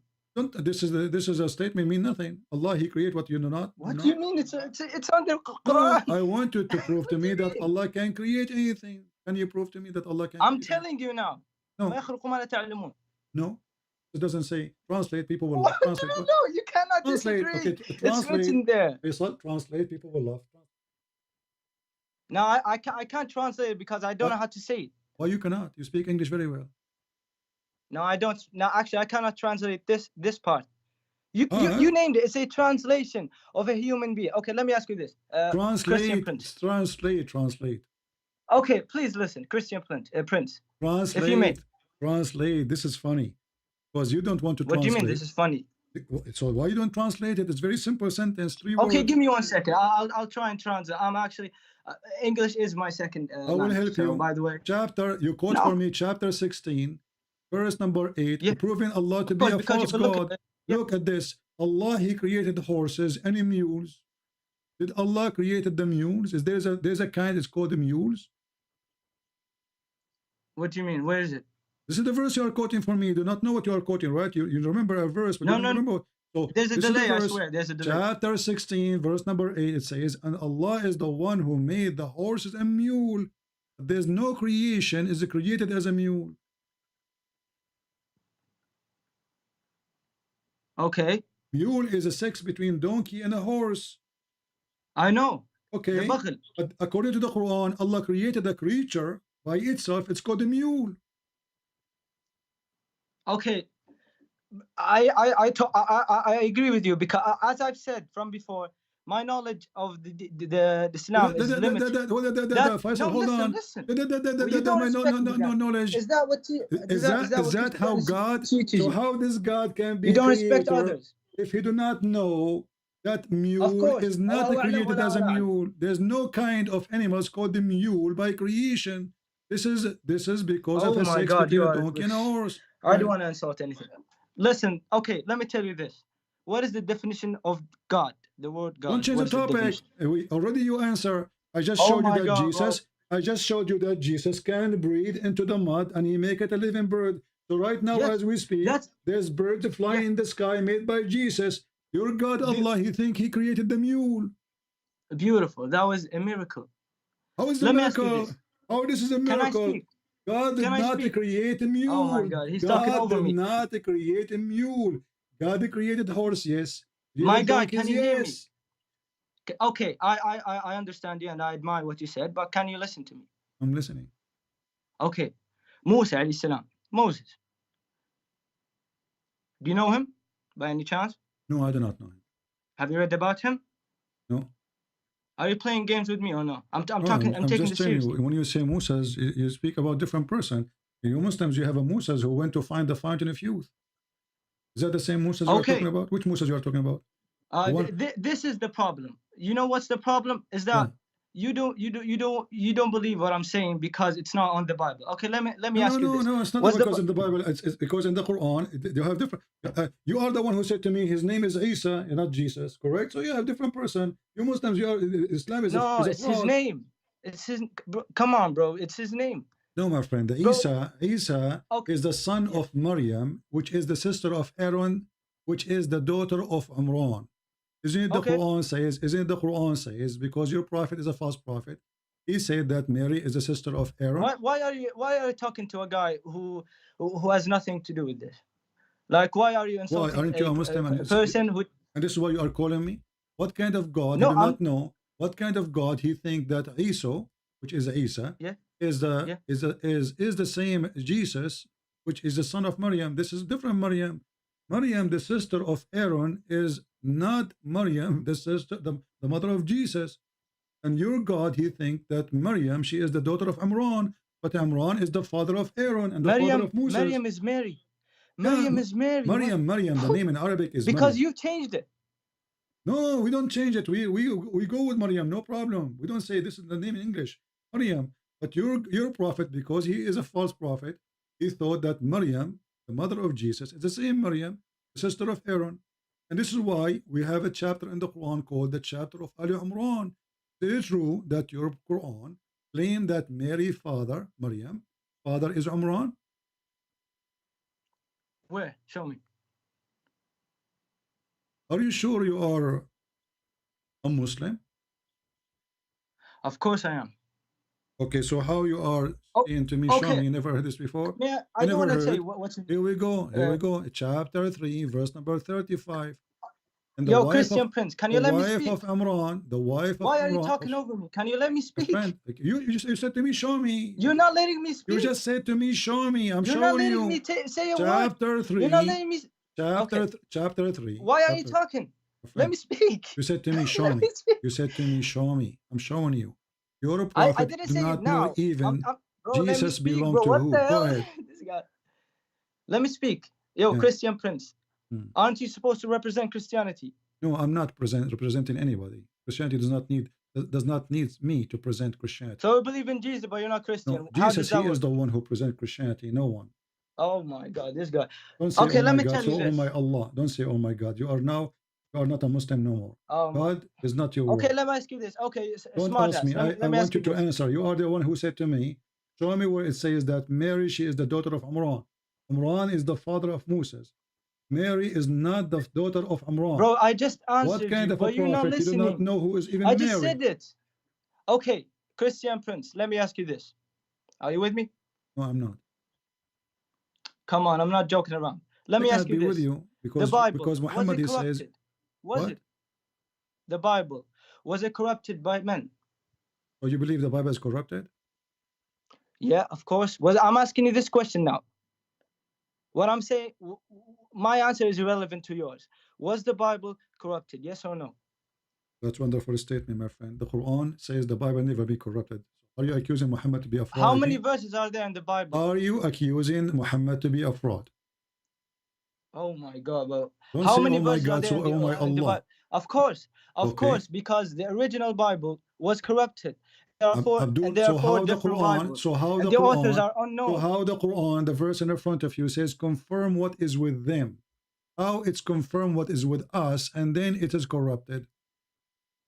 So okay, Christian Prince, you're saying that there's corruptions in the Quran. No, my friend, answer the question. Yeah. You just say that you the Bible is corrupted. So how the Quran confirmed the book which is with us? Yeah, no, not this book. There's an original, the original Bible read came carefully, at the time of the Prophet. Muhammad, he came 600 years after. Muhammad, he came 600 years after Jesus. 600 years. They all have the same message. Which is Islam. This is 600 years after Jesus. Peace, listen, not Islam that you mean. Listen, in the time of Muhammad, did the Christian claim that Jesus is God? In the time, of course, there were Christians, of course. Guys, that's of course, why Muhammad was sent to complete the message. Okay, hold on. So the Christian in the time of Muhammad, they believe that Jesus is God, and your Quran saying in the time of the Christian at that time, the Quran confirmed their book. Read it. No, what you're trying to say is that there are people who believe that Jesus is God in the time of Muhammad, right? Not people believe in the Jesus. All the Christians believe in Jesus as God, and the Quran confirmed that. Yeah, by people I mean all humanity. So how the Quran confirmed the book with those people who they believe that Jesus is God? Yeah, you're saying I'm just trying to understand. You're saying that at the time of Muhammad, there were Christians, right? Of course they were. That's why Allah sent Muhammad to complete the message. That's why Muhammad is the last topic messenger. now. You said that the Bible is corrupted. Topics? You said the Bible is corrupted. You said the Bible is corrupted, correct? I said it is corrupted, actually. Okay. And so the how author the is Quran? unknown. So how the Quran saying I believe, I confirm the book is with them? The original Bible, my brother. But this is what was with them. This is in the time of Muhammad. So the Christian, they have the original Bible. Because it was corrupted. Four different Bibles was corrupted. The author is unknown. Unknown. No, we know that. That's why Muhammad came. It is you who do not know. Was the okay, Quran hold on. 1400 You are years saying ago, unknown. You see, you are trying to run away from the topic. You are trying to run away from the topic. Hold on. Let me ask you. The Quran today you are reciting, where we can find it? Sorry, I couldn't hear you. The Quran today you are reciting, where we can find that Quran? What do you mean? This Quran in front of us. Where we can find there's one Quran. There's no other versions No, of you are Quran. lying. You are lying. Your prophet, he What received. do you mean you're lying? Your prophet, he received 7 Quran. Who told you that? He told me. Bro, are you just fucking around or talking? Don't use bad language. I will hang up on you. Read it. Your prophet told me. Here we go. I'm sorry. I'm a sinner. Okay, the Quran. I did some sins. Allah he sent the Quran, 7 Quran, and Muhammad he asked for 7 because the Muslims, according to him, they are stupid. 1 Quran, they cannot handle it, so he asked for 7. They can't understand 1 Quran, so he wanted 7 Quran because Muslims are stupid, and the proof in front of you. Read it. So now you're being racist towards Muslims. Is that how Christianity represents? Is a Muslim a race or religion? Wow. Is a Muslim a race? You're saying Muslims. Okay, Muslims. Bro, you're Arabic. I know you understand me, bro. Don't be. Friend, I understand. I know you understand me. You are the one who said that Christians are najis, filthy, kuffar. Where is it? Animals in the Quran. In the Quran. Show me the proof then. Where in Arabic and in English for the viewers. You see, you jump like a monkey from a place to place. Even monkeys are Muslims in Islam. Of course, you're a nice racist. Continue on that one. Okay, yeah? so are you saying now? Jesus. Are you saying that monkeys are not Muslims? Monkeys are animals, brother. What are you talking about? Okay, here we go. This is the hadith about a monkey. She committed adultery, and the Muslim monkeys they stone her. Read it. Where? Here we go in front of you. No. I want to see it in Arabic. I want to see it in the original. What do you mean? Yeah, I'm going to show you in Arabic. Okay, you want to see it in Arabic? Of course. Okay. This, here we go. Here we go. This is in Arabic. Read it and translate. Wait, there's a delay. Wait, it's showing me something. Wait. It's in front of you. Yeah. No, it's showing me the English one. Okay, it's going to come to you in Arabic. I want you to read and translate to everybody. By the way, Christian Prince, I respect you. Don't get me wrong. It's okay. Read for us. Read for us. Save your respect. Let me just see. Where is it? I swear I can't see. I'm just seeing the English. Oh, your screen is too small. It's shrunk. No, it's big now. I can. Yeah, now I can see. This one, حدثنا نعيم. Yes, read it in Arabic and translate. Go ahead.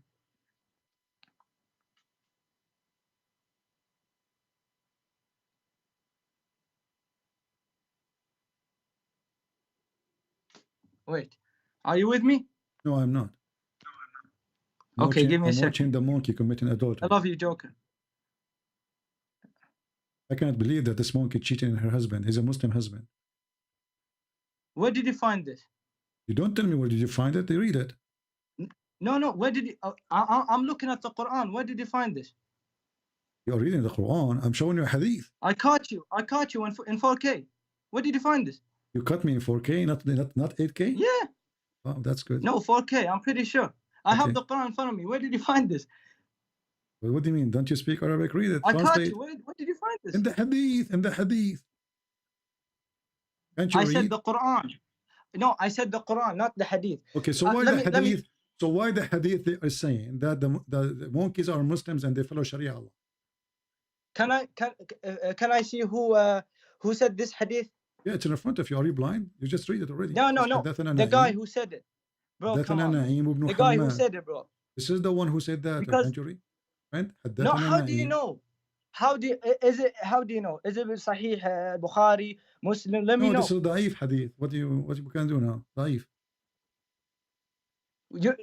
This is like any other word, any other text. So da'if, I can't see who it's said rejected this text. because it's da'if, right? Yeah, it is da'if because there's not. Well, no, it's not da'if. Who said it? No, so if it's Sahih Bukhari, you accept it? It is not you who decide. So if it's brother, it is not you who decide. So only you accept it from Sahih Bukhari or Sahih Muslim. Of course, if it's from Muhammad's companions, okay, here we go. And through generations and through other generations, that's how I believe. Okay, of course. It's Sahih Bukhari. Watch it. Look, it's Sahih Bukhari.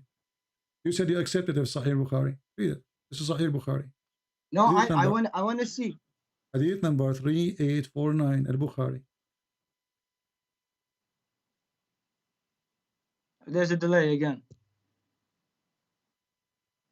But you can do monkeys, you know, it's hard to put them in front of the camera. Bro, come on, you know that's not true. It's al-Bukhari, read it. You said to me you accept al-Bukhari a second ago. It's al-Bukhari.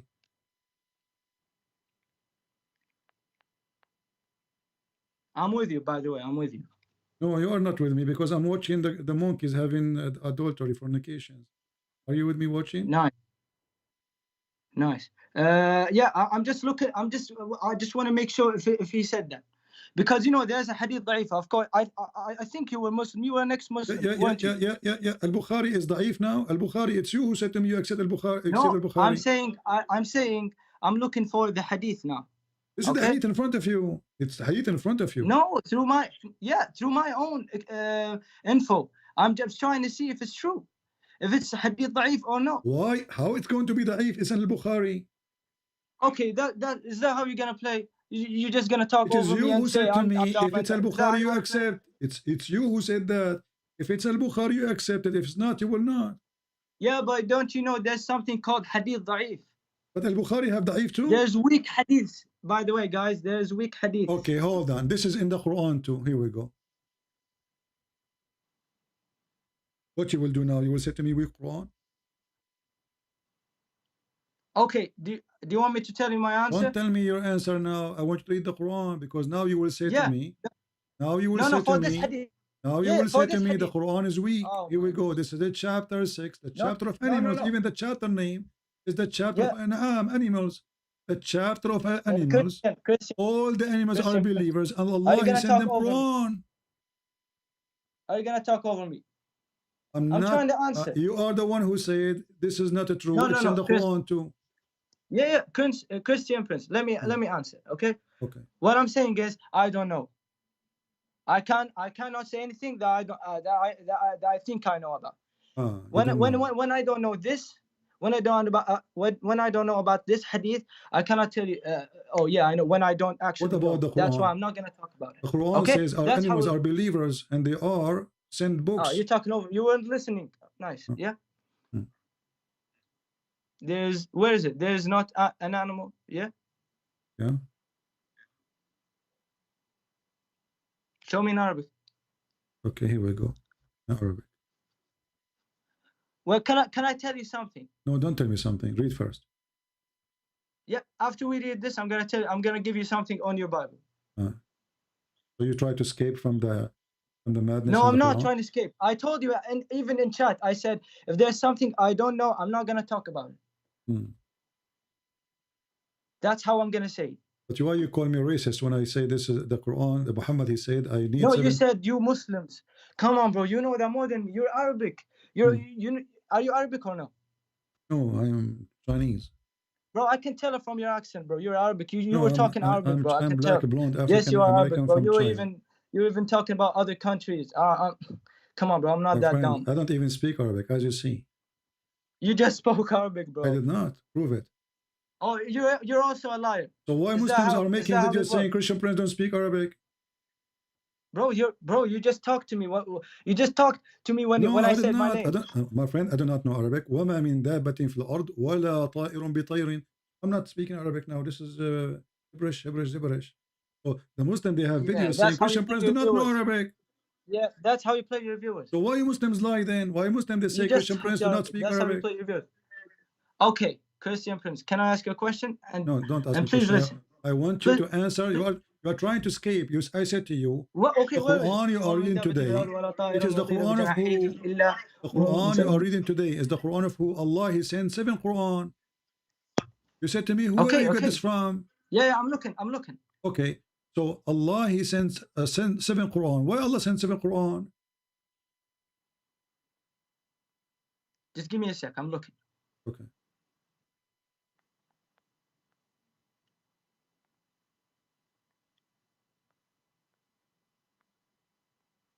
Okay.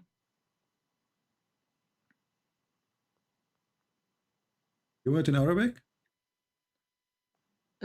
No. I have my own. Wait. Where is it? Okay.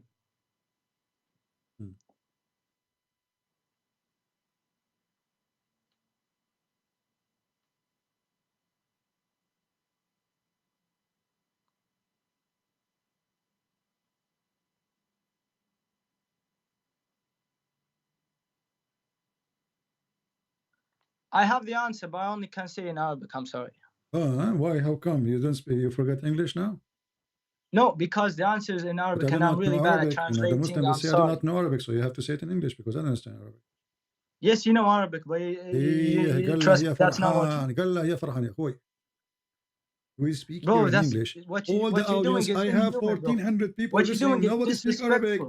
Why you want to answer in Arabic? If you call me speaking in English, you know that the channel is in English, and now we have 1,400 people. Maybe the only one who speak Arabic here is you and me. So why you want to answer in Arabic? No, because you can translate. You're better than me at English. No, you speak with English. Go ahead. Don't worry. Don't worry about your English. Go ahead. Translate. Tell us what you want. Okay. What do you think? You want my answer? Yeah. I do not know about this one. This is an answer. I do not know. Okay. Now, yes. So now, each time I show you something, you say I do not know about this. So you Muslim, you lie to us. You say we have Quran. Yeah. And the Quran is preserved. Okay. Then we ask you, what is the 7th Quran? Beautiful. You say I do not know. Okay, yes, where is the whole Quran? Okay, hold on. Yes, the Holy Bible. Which one? One, okay, 2, 3, 4. I don't know which one. Yeah. Okay, the Holy Bible is confirmed in the Quran. The original. Okay, we don't want to go to that. Let me tell you this is the one we have. This is the only one we have. Yeah, let me tell you this. So, do you know the story about King James? So, listen, Abdul. When my God. Now I listen. When a it's Muslim, my turn. when a Muslim. It's a conversation. It's my turn. I should talk as well. Your turn since the beginning. You are the one who called me. You are the one who started the I topic. said I told you the answer. The one who chose the topic, and now you are saying to me it's my turn. Oh, it's not your turn. You are changed. You are trying to escape. No, but okay. Now you said to me you do not know about this. Now you know, so you have no excuse. Okay, so there's 7 That's Quran. my answer. There's 7 No, Quran. I said I know it in Arabic, but I cannot explain it in English. I'm sorry, I don't know. Where is the 7 Quran? Brother, where is the I answered you. I said I do not know. No. Allahu a'lam wa ana la a'lam. What do you mean Allahu a'lam? So your prophet did lie? What do you mean prophet did lie? You're not making any sense, actually. So did you lie to me? Did you lie to me when you said the Quran is preserved? Oh my God. Well, I think you were actually bullied when you were a kid. I actually think that. You were actually bullied by Muslims. What bully? I think so. What bully mean? What bully mean? Explain to me what bully. No, you know what bully means. No, I don't know. I'm learning from you. Tell me what bully means. Now you know what bully means. Now you know what bully means. Let's be real. Let's be real. You know what bully means. Let me ask you this. Okay, you know King James. Hold on. I heard that there's a kid. He was bullied. His name is Muhammad when he was a kid. Now you're getting out of context. Okay. And his uncle wife, he make fun of him always, and even they kick him out from the house. Is that correct? Who's that? What is that? Your prophet. Show me. Give me. How do you know? Each time I show you. How do you know this? Yeah, I want to know. I want to know knowledge. I want that knowledge. I want to know. How are you claiming when you don't have proof? Okay, let us go. And by the way, if it is written, it's called ibtila. Okay. Here we go. Okay, I'm answering you. It's called ibtila. Okay, listen. It's called ibtila. Every messenger has to struggle. How your prophet struggle? For example, Muhammad, he watched his kids die. He watched his wife. He watched his friends. That's how it is. He couldn't ask for forgiveness for his parents. No, because they were not Muslims. You're a prophet. You says ibtila. Your prophet, he said that he was the ibtila he have by lies. He have a lot of lies. How can you tell it's a lie? Let me ask you this. The prophet says so. What's wrong with you? Are you against your prophet, Faisal? Are you insulting your prophet? Okay, I told you if something I don't know about, I'm not gonna answer because I don't know. Okay, my friend. Did your prophet have a problem? The problem was lies. What do you mean by lies? Lies. Lies. Of course, Muhammad never said a lie. Why would he say a lie?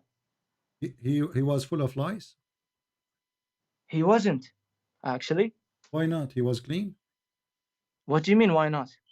Why not? Is that because he's a clean? Bro, it's so sad that you don't want to know the truth. It's really, really sad. Well, Muhammad, he was full of lies. No, it's really sad that you don't want to know the truth. No, I am the one who's showing you the truth, and you are the one who do not know the truth. Do you know why? Because you're talking over me and you're not giving me a chance. That's why it's really sad. Yeah. Well, my friend, it's very sad. It's very sad. It's very sad. I'm asking you, did your prophet, did your prophet full of lies? Was full of lies or not? What? Did your prophet, he was full of lies, yes or not? I just answered it like 100 times, no. Okay. So why the hadith says that there's women, they used to take lies from the head of Muhammad? Oh my God. That's why I can't answer you, bro. Why you can't answer? Because you're giving me weak hadith, and more so, I don't know the answer. How you know they are weak hadith? How you know they are weak hadith? And because it didn't come through his companions. So the hadith came from whom? There are some at the time of the Prophet. There are some companions who didn't listen to Muhammad but believed that he said this and that. Okay. But what we believe in, that Muhammad, when something happens, and Muhammad explains, his companions write it down and tell it to others through generations and generations to come, and then that's how it works. That's how you find a strong hadith. Okay. Okay. So, but this is confirmed hadith that the Prophet used to be full of lies. What we will do according now. to your website. Yeah. According to the website. What do you mean according to the website? Are you Muslim making fake website? Bro, you're not making any sense. Oh my. Okay, let me ask you this. My friend, I'm not the one who's making that sense or not. This is your Muslims. Okay, us Muslims. Yeah, us Muslims. Let me ask you this. May I ask you this question? King James. So your prophet, you know King James. was he full of lies or not? Why are you running? Why are you running from this question? One. Let me ask. Why? Okay, King James. Read you know me. King James. The Read version. with me. Read with me. King James. King James is a translation. It's the Bible. Okay, read with me. Okay, let me ask you this. Does it say that there's a woman? Her name is Haram. Haram. Can you see that, viewers? Can you see that, guys? He doesn't want to listen. You are changing topic. You are trying to run away. Your prophet is full of lies. No, Why is full of lies? I'm not changing topics. Why you're your adding prophet topics. is full of That's lies? how it works. Okay, I want to know. When I want to say mine, you're adding more topics. Every prophet, Allah, He sent him a problem. What was the problem of your prophet? Allah sent him lies. Read it. Okay, nice. Can I ask you this question now? Why you King not James. answering? Why aren't answering? Because I really don't know. I don't want to say anything. So your prophet is full of lies. So your prophet full of lies, correct? Okay, according to you. Okay. No, not according to me. Either you agree. Well, at least we respect other religions. I will not go forward unless you agree. Okay, let me ask you. Your prophet is full of lies and the proof in front of you. A woman, her name is Haram. A woman, her name is Haram. She used to feed him. Is the wife of Abu Ubaidah, and she is the one who used to clean his head from lies. Okay, beautiful. Can I ask you now my question? Do you agree or not? Bro, you were talking for like. Do you agree? Can I ask my simple question that you Christian Prince can answer? Do you agree that you're the only one who has the answer, and I want to know. Okay, I want to join Christianity. I want to know this answer. Can you answer this for me? Yeah, okay, I will give you this answer. So you don't answer. Now, yeah. Okay, do you know King James Version? I do not know. He doesn't know. How do you know then? I don't know. You tell me. I don't know anything. I'm learning from you everything. How are you Christian when you don't know about your version? I don't know. You tell me. Do you know what King James Version means? The name, I've never read the Bible, as I've said. Oh, this is a translation. This is a translation. King James Version. It's a translation. Like you Muslim, you say translation for the Quran, Yusuf Ali. Jesus was. So don't tell me King James Version. Okay, now go. What do you want to say? Do you know this guy, Jihoy Khan? I don't know his name actually, so I don't want to disrespect his name. Do you know? You spell his name by Jehoiachin. What is that? Say the name for me. That's the name. Oh, you don't know? Oh my, he doesn't know, and he's a Christian Prince. Oh my God. Tell me the name. What you are? That's what is written in your read the name. beautiful Holy Bible. Read the name for me. Yeah, that's his name. His name, I cannot spell his name. Okay, let me read his name. Jehoiachin. That's how I read. Yeah, that's how I read his name actually. Are you out of a fuel? No, brother. His name is Jehoiachin, bro. Jehoiachin. Okay. That's okay. Let me type it in chat. Okay. What chapter you are reading from? Can you tell us in the I'm watching your live. No. What chapter? What verse you are reading from? Oh, this is 36 and 9. What? 36 and as I've said, Arabic is my first language. Okay. Listen, Faisal. Obviously, you're trying to escape. Okay, let me. No. You're trying to escape the stupidity of your religion. You know that Arabic is my first language, and I want to tell you this. Who care about your Arabic first language or not? Okay. Yeah, that's why I cannot explain. I just learned English last year, Arabic is your first language. Arabic is my first language too. Do your prophet speak Arabic? Why did you lie then? Why did you say I don't speak Arabic? That means that you're a liar. I was doing. How can we believe you when you lie? I was joking with you. Because Muslims. What do you mean I was joking? Muslims, they have tons of videos saying. In Christianity, there's jokes. Do you guys joke around? Yeah, there's a joke. I will tell you a joke. When I was asleep, there's two angels. They come to me. They cut my chest. Okay. And they put a dish of wisdom in my chest. What? Okay, nice. That's how you enter the paradise. Okay. No, I want you to agree that I am wise. I want you to agree that I am wise and I am smarter than you. What a beautiful soul. Because I have a dish of wisdom and dish of faith in my chest, and you don't. This is his name, by the way. Let me type his name. Okay, Faisal, listen. I'm here for many hours.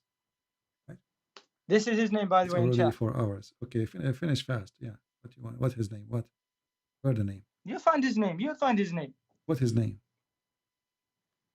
Yeah, I typed his name down. Come on, I'm losing my patience with you. You can't even quote the chapter, say chapter, etc., verse, etc. Bro, Just go, man. Call me tomorrow. What a kid. You can't even quote a chapter name, chapter, book, etc., verse, etc., and that's it. You can't say the name, no problem. Crazy people. Anyway, guys, I cannot stay longer because I have a lot of lies. I'm a very clean person. I like to take a shower with dead dogs and women in blood from period. And the reason I take that shower with dead dogs and women in blood from periods and garbage because it is against Corona. This is the way to fight Corona, brother. Dead dogs, women blood from period, and garbage. Put them in the bathtub. You mix them together. Be sure that the water becomes stinky. Then you jump. After you jump, you have to be sure that you are covered totally by the holy water, which is containing dead dogs, stinking things, and women blood from period. Now here, you will notice that women, they are very useful. Even their period can be a medicine. The Prophet, he don't do things unless Allah told him. So when he jumped in the stinking things, as the translation says, he don't see any stinking because he was more stinky than the stinky. For him, it was so clean. The smell is so good because he stink more. This is the only way we can explain it. Because how in the world a person, he jump in a stinky, but he don't see the stinky. He see it as a clean. And as you see, he says, it's a pure. And nothing make it impure. They said to him, "Oh, Messenger of Allah, are you performing wudu from the well, which the body of dogs and menstrual rags and garbage are thrown in it?" He said, idiots. Pink Panther.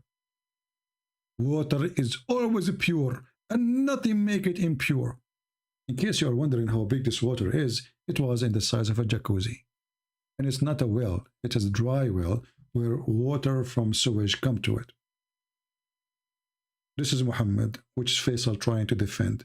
Now he is worried about King James Version, which is translation, but yet he cannot even quote the name. And when he want, he speak Arabic. When he want, he don't want to speak in Arabic. And when he want, he can speak English. When he want, he don't want to speak in English. This is exactly what Allah made out of them.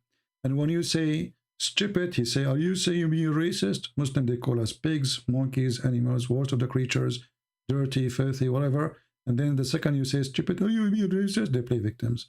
They love to play victims. Nobody insult as much as Muslims do.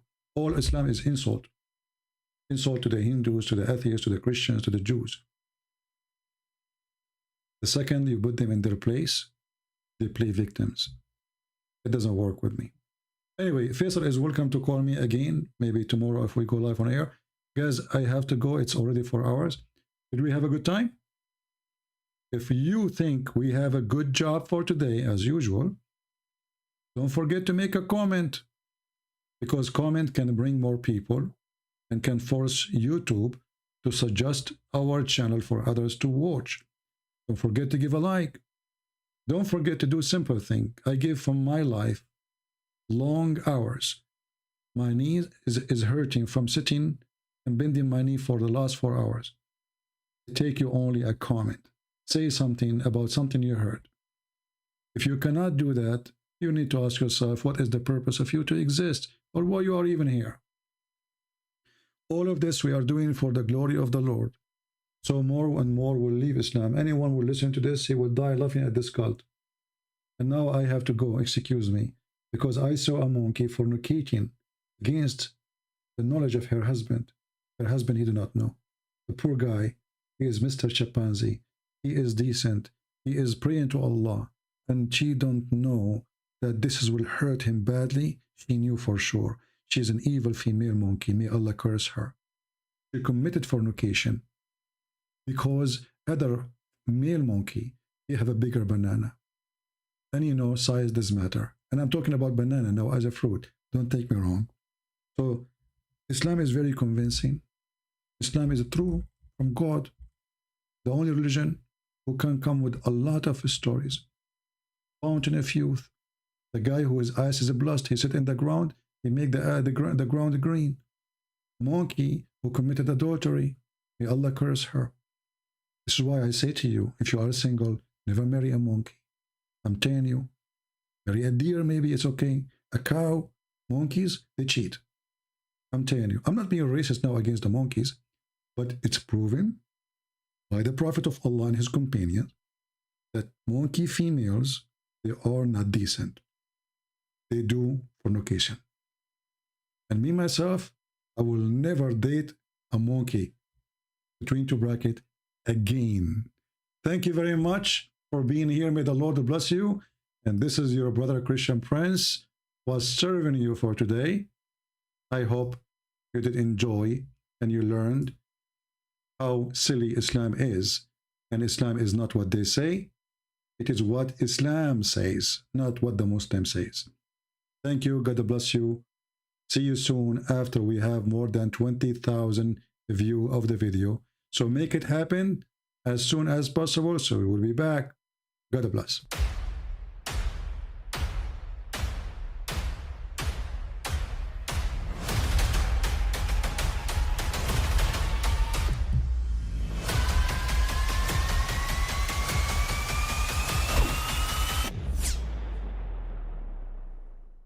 But I mean, again, he doesn't know who Gabriel is, right? Because he didn't come from an Abrahamic faith. The people of Mecca were pagan. The Quran is mentioned, if this book was from other than God, they would have found in it many contradictions. If a book is without contradictions, that has no bearing on whether it comes from God or not. I've had phone books that are inerrant, but I certainly don't think God gave them. That we believe without understanding. The brother asked a very important question, that most of the scholars say that listening to music, watching movies, and most of the television programs, they're haram. So how can we have fun? Let me tell you, brother, at the outset, that having fun is permitted in Islam as long as the fun is halal fun. That the standard narrative has holes in it. The Prophet tells us because Satan or the devil sleeps over our nostrils. Those who oversleep and not pray Fajr on time, Satan urinates in their ears. I really do think Jesus was crucified and that he really was dead and buried. He thought that he was a son of God in the sense that he was specially chosen by God. I think Jesus really did think he was going to be the Messiah, the future king of Israel. I mean, that is, after all, why they crucified him.